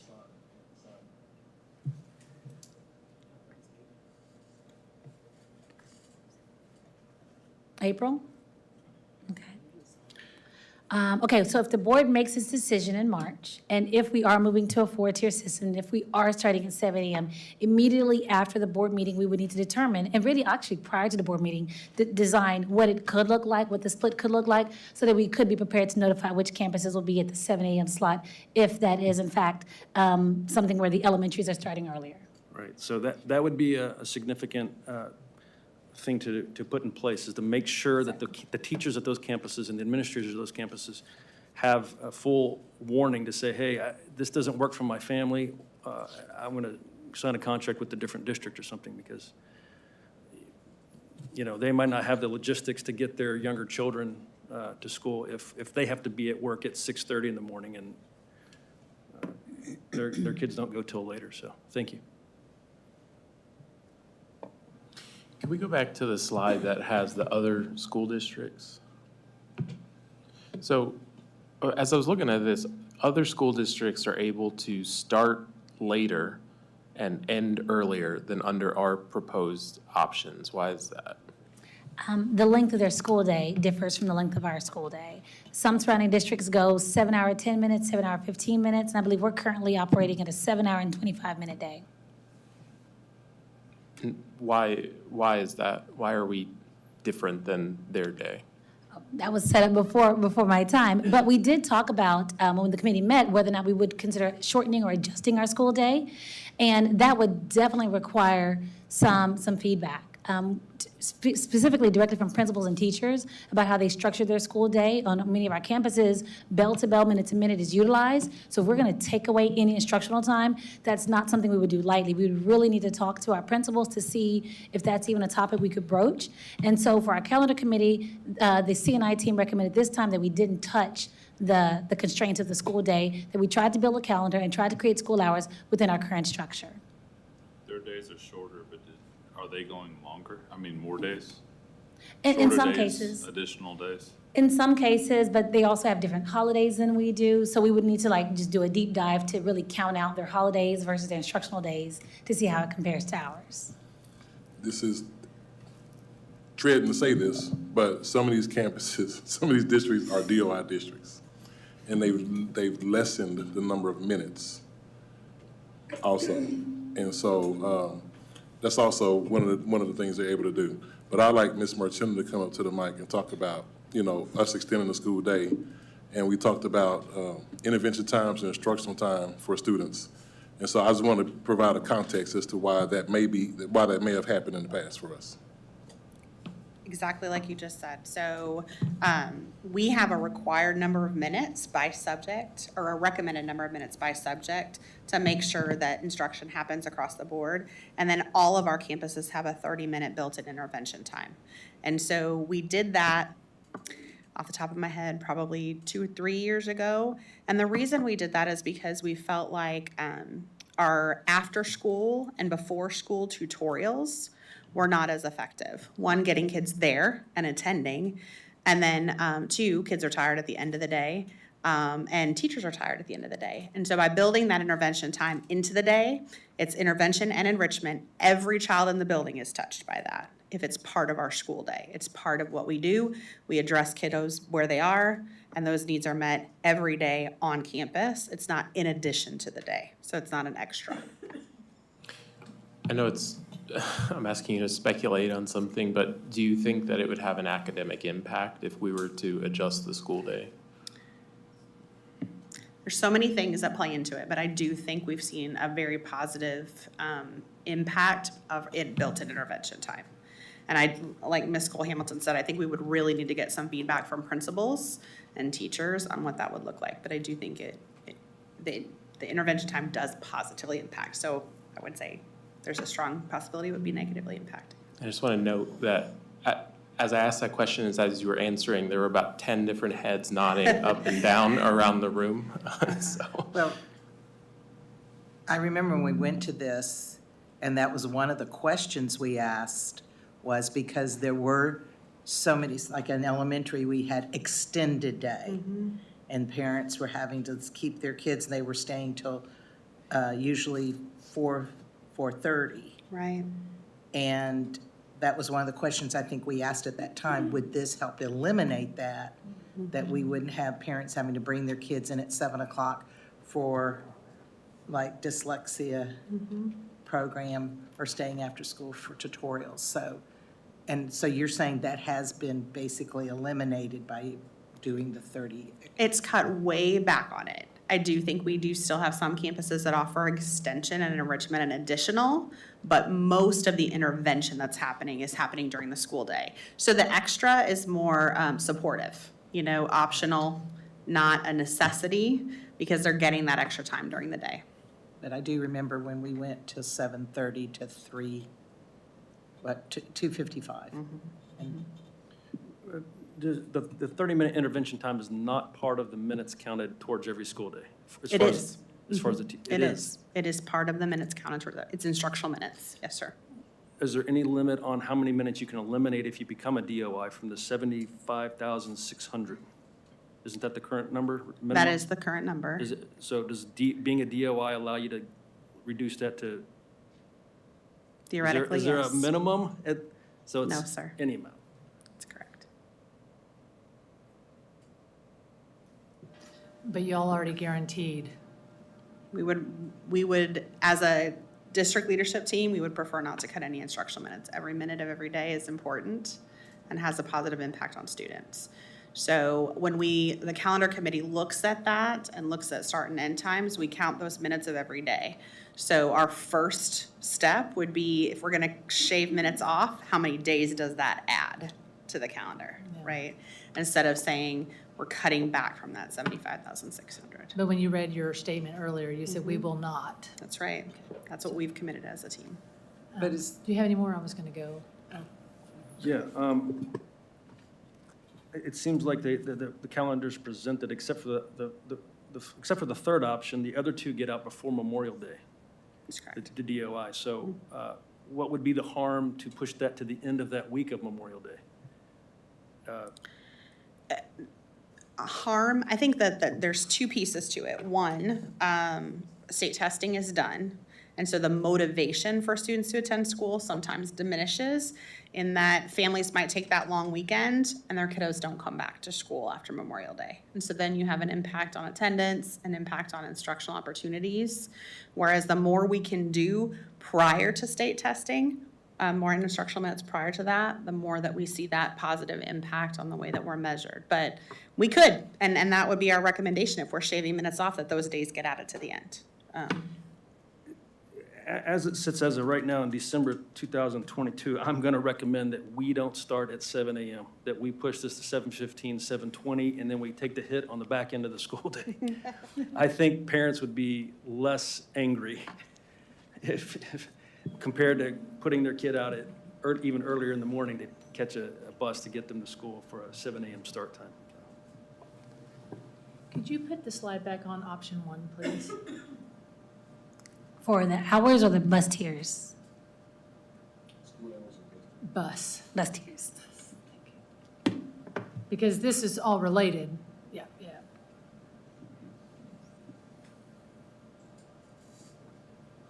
So this, just to be clear, So this option does not affect the school hours, option one. That is correct. So to me, I guess if we can't find drivers, I mean, there's nothing,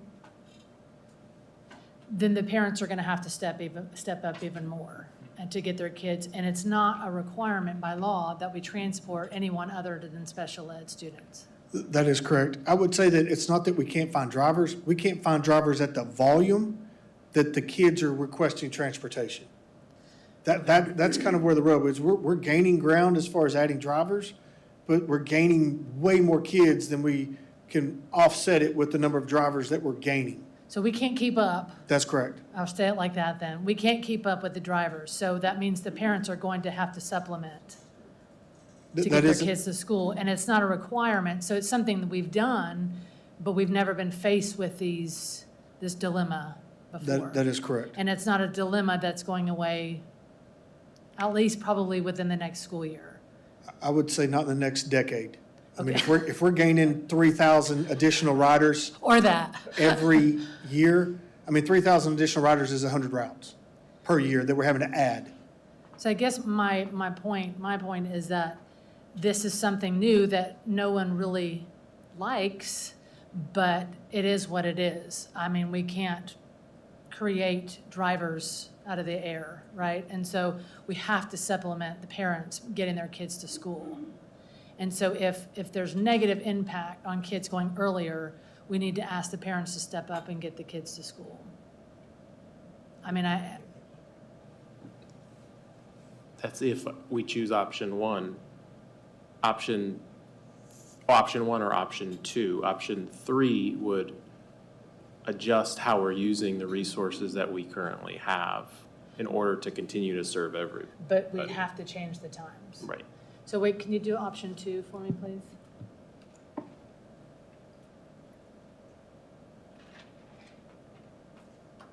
So option two would not change the times? So if you're looking at this example, it would eliminate, so for instance, if you look at example 2, where it has high school, middle school, junior high, and elementary, it would eliminate elementary school B.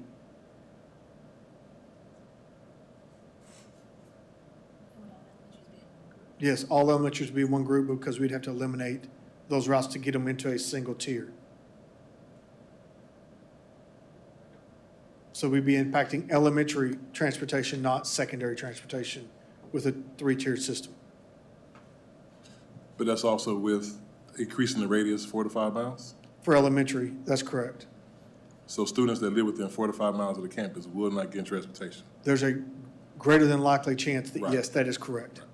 So it changes their start time and eliminates routes.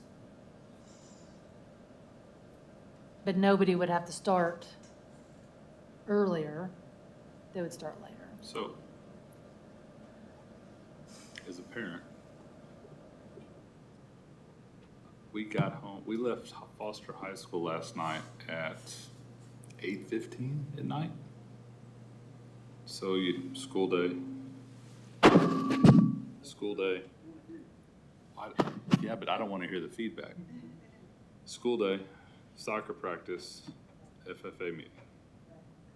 We left 8:15. Still got to get home, do what she needs to do at the house, eat,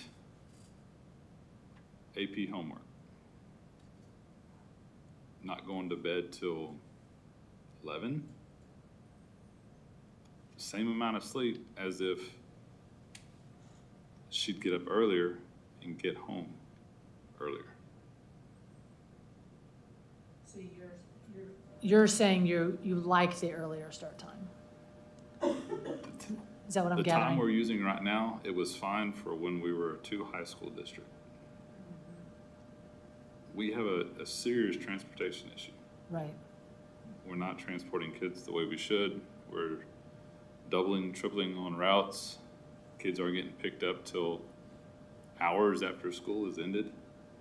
We're not doing everyone a disservice. By completely eliminating routes and telling parents all of a sudden now get your kid to school, get your kid picked up, we could no longer do it. I think a parent being able to adjust to a time change versus having to transport their kid every single day to and from school would be a lot easier as a parent. I guess that's where the survey comes in, True. yeah. Because I mean, I hear the opposite of what you're, you know what I mean? And so I guess it just Well, I has, mean, I live it. I have a wife that's a teacher in the district. yeah, My kid is very active within the district. right. I sat in the school parking lot the other night after a soccer game, and I pulled in the parking lot, and it's full. I'm like, why are all these cars here? Well, there's 4 other activities going on. 2 different sports and band, something or another. The whole parking lot was full. Yeah, It's late. All these kids still have to go home. They all have homework. And all that has to be done before they come to school the next morning. So, if your concern is the amount of sleep a child's gonna get, there's gonna be no difference. I know that's a concern of the different people in the community, so I'm just saying, for me, I'm waiting for the survey to come out, right? But I guess my point is, we've become accustomed to having transportation, but we're in a major dilemma right now. And so since it's not required by law, it's been a, I hate to say the word bonus, but it's been really nice, right? Because we could do it. And so if we literally cannot do it and people are concerned about the time, I don't know, it's a sticky one. I definitely want to see the survey results too. Yeah. My concern is that options 1 and 2 an unintended consequence would be that it would disproportionately impact our economically disadvantaged students because, students that have means, hopefully their parents can figure out transportation, but students that don't, it's going to be really hard for them. And that is going to be a major change, and it's going to be difficult. So that being said, I also definitely have concerns about the 7 a.m. start time too. Like, I think this is an information item, we're not voting on it, but my thoughts right now are I would have a hard time voting to switch high school and elementary school. I still, based on what I've read in my, I remember when we first joined the board, I know you did it, we went on a bus route, we did it separately, right? And I just remember in the morning, the elementary school students just like bounding up the stairs and bouncing onto the bus, and they were ready to go. And then the secondary students are just kind of dragging. And to flip the start times, and especially with what we know, with research and how students do in the morning, especially adolescents, teenagers, I would have a hard time with that. I'd also have a really hard time with a 7 a.m. start time because of the impact that it would have on staff and on parents as well. So hopefully there's a middle ground in there somewhere where we can figure out a solution. Maybe it's not 7:30, maybe it's not 7, maybe it's 7:20, maybe 10 minutes we can swallow, we could deal with it. I don't know, but we might need to try to get creative in the interim before, once we get the survey results and until it comes back to the board. That's just my 2 cents. And looking at, I know there was a slide here where some of the other school districts, they're not as big as ours. So that's part of the impact of the minutes. They can start a little bit later, but I would have to think very hard about continuing as a 7 o'clock kids in my classroom, because then you're trying to get them to school early enough to have breakfast. So I guess you're opening the building at 6:30. So that's going to impact then the cafeteria people and nutrition and everyone else.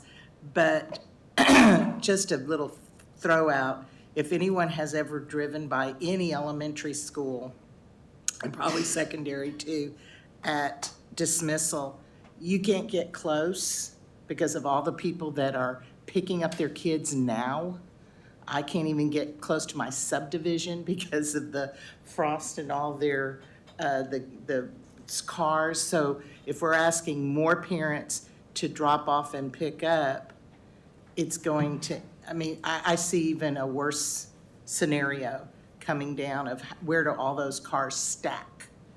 And it's not easy having carpools anymore with little kids because everybody needs a car seat or a booster seat. So anyway, that's just my 2 cents worth, that it's very hard. And like you said, the economic, there's parents that if they didn't have bus service, I don't think their kids would be able to go to school. They just wouldn't be able to find a way to get them there and back.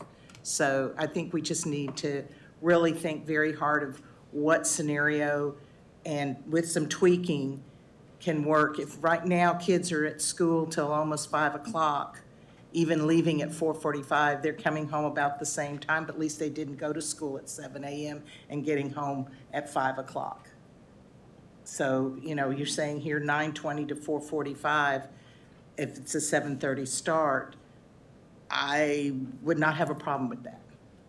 But that's me, but maybe other parents would because their kids, and a lot of those kids would probably be staying after school. I don't know, in junior high if they stay after for other activities. But anyway, these are going to be hard questions to answer, but we're going to have to do something. Change is hard, but change is here. And that's my 2 cents worth. Again, I mentioned it earlier, but looking at the areas, you know, where my house is currently, you know, there's just no walkable space, even for my kids to go outside and play.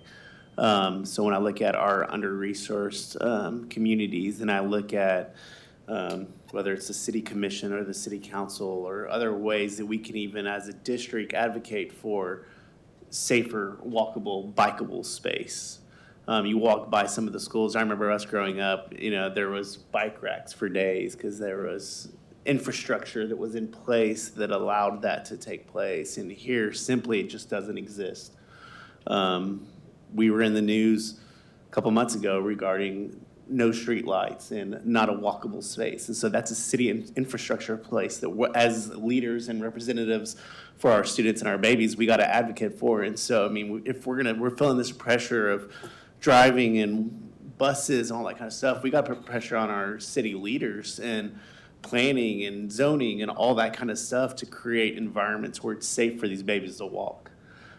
So, I mean, I have full intentions of attending city meetings in Richmond and Rosenberg just to advocate for our students and for our kids and for our community to have safer walking spaces. So those ones that are in half-a-mile radius don't have to walk in the ditches. I drive up and down Avenue I right here every day, and I see kids walking through the grass over here by the apartments when it's raining, and so their pants are getting wet because there's no sidewalks.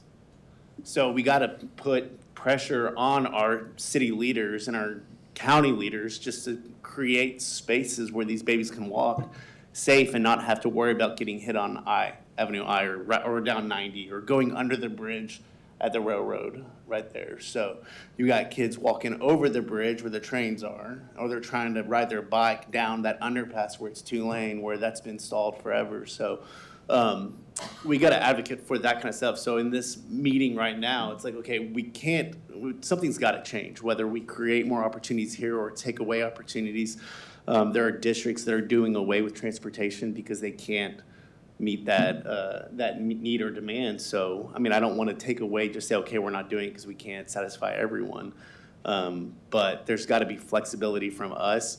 And also, I mean, we, of course, all want more parental responsibility as well. So it's danged if you do, danged if you don't kind of thing.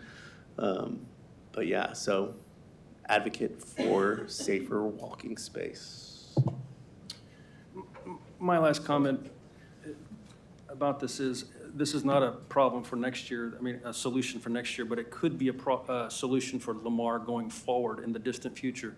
I think Lamar is a potential candidate to split itself into two separate ISDs going forward.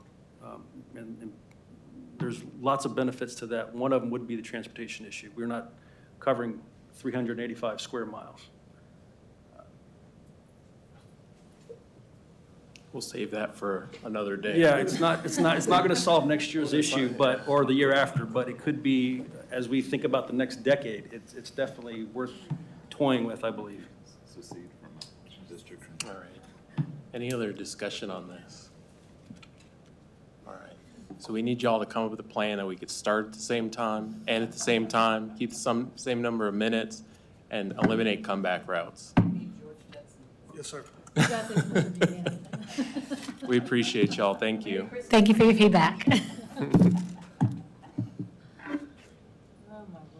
All right. The final information item is on operational audit update. Yes, we have Ms. Cole Hamilton. This will be really brief. It's operational update. President Hunt asked about an operational audit update. So Ms. Cole Hamilton will come and present something really quickly. Challenge to speed talk, okay. Hi, guys. Okay, so as part of the superintendent's entry plan, it's conducting informal and formal assessments of the district operations and departments. As you all know, managing the day-to-day operations of the district as its administrative manager, including implementing and monitoring plans, procedures, programs, and systems to achieve clearly defined and desired results is a major area of focus and one of the major job duties of the superintendent. So the most recent comprehensive operational audit was conducted in 2017 by a single company.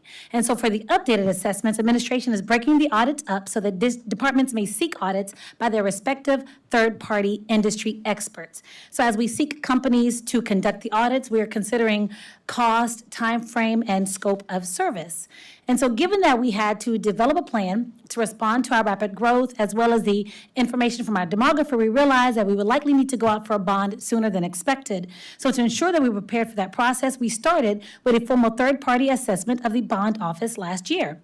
Next, safety and security were naturally a top priority for formal review. And so given that we had a newly formed police force, it was necessary to conduct an assessment of the department to ensure that the expectations and best practices were implemented with urgency and fidelity.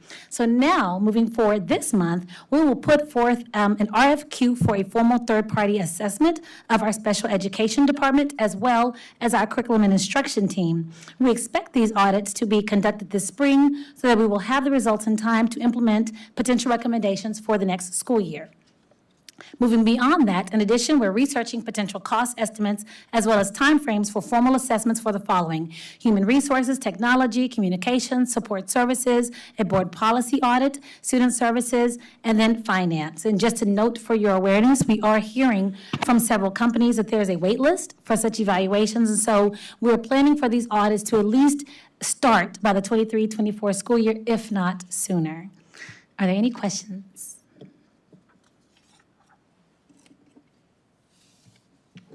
I appreciate you putting together the information. It's been 5 years since our last operational audit, and I know that Dr. Niven's part of your entry plan as superintendent was to put together some future audits. I think it makes sense to break it down so that way we've got experts in that particular area instead of asking for a generalist to come in. So appreciate that update, and it looks like things are moving along.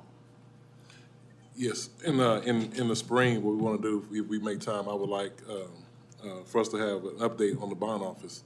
I met with the bond office today, and I just want to give them a shout out because, my goodness, they are doing a phenomenal job. And you know, with $2 to $3 billion worth of work that they're responsible for, I told them today that I can sleep at night knowing that they're doing it. They're doing a phenomenal job. And so I want to tell our bond office doing a phenomenal job.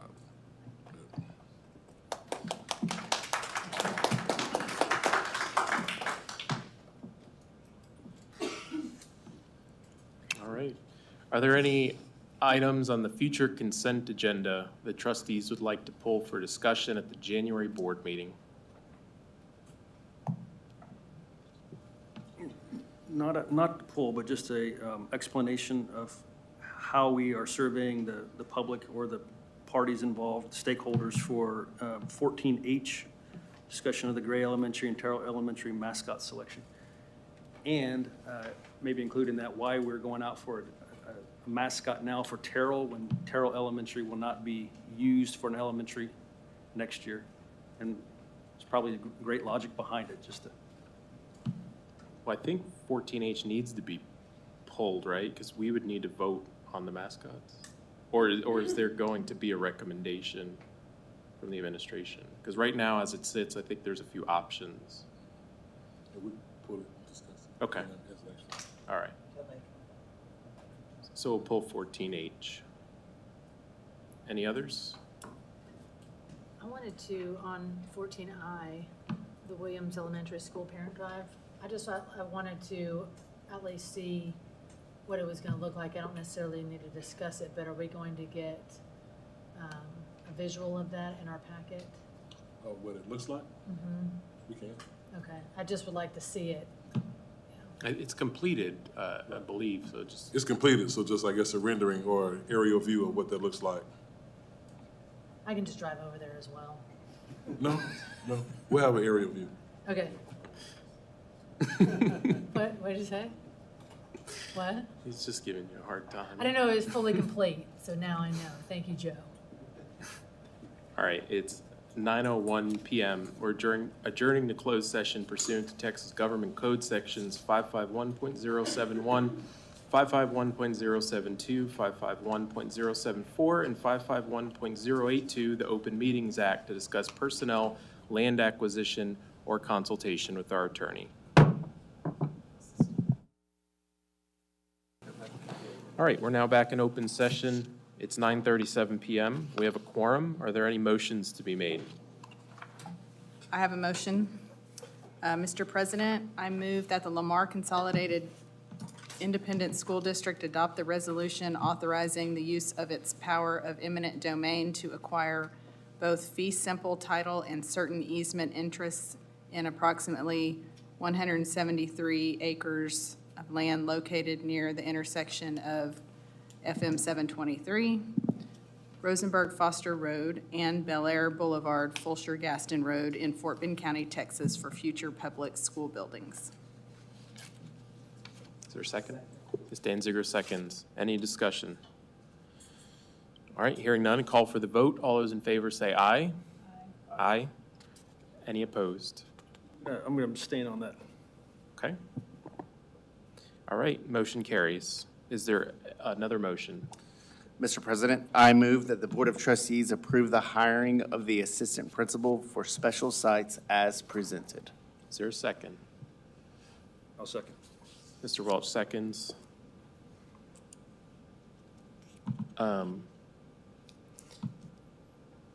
Is there any discussion?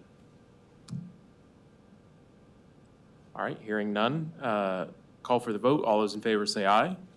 Aye. Any opposed? Motion carries. Mr. Lambert, on the previous motion, the eminent domain motion, will you please include the resolution in the official minutes for this meeting? Will do. Okay.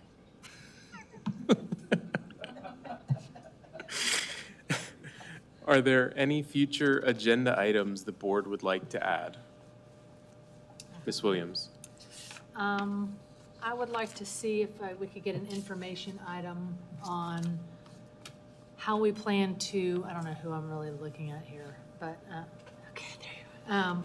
Mr. Bates, how we plan to facilitate our events such as soccer, football, band, track and field, our community events, et cetera, with the aging trailer stadium turf that we have.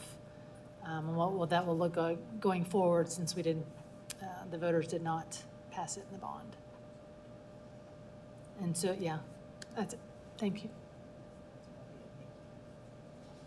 Any other? Nikki's in his department. Do what? Nikki's in his department. Any other agenda items?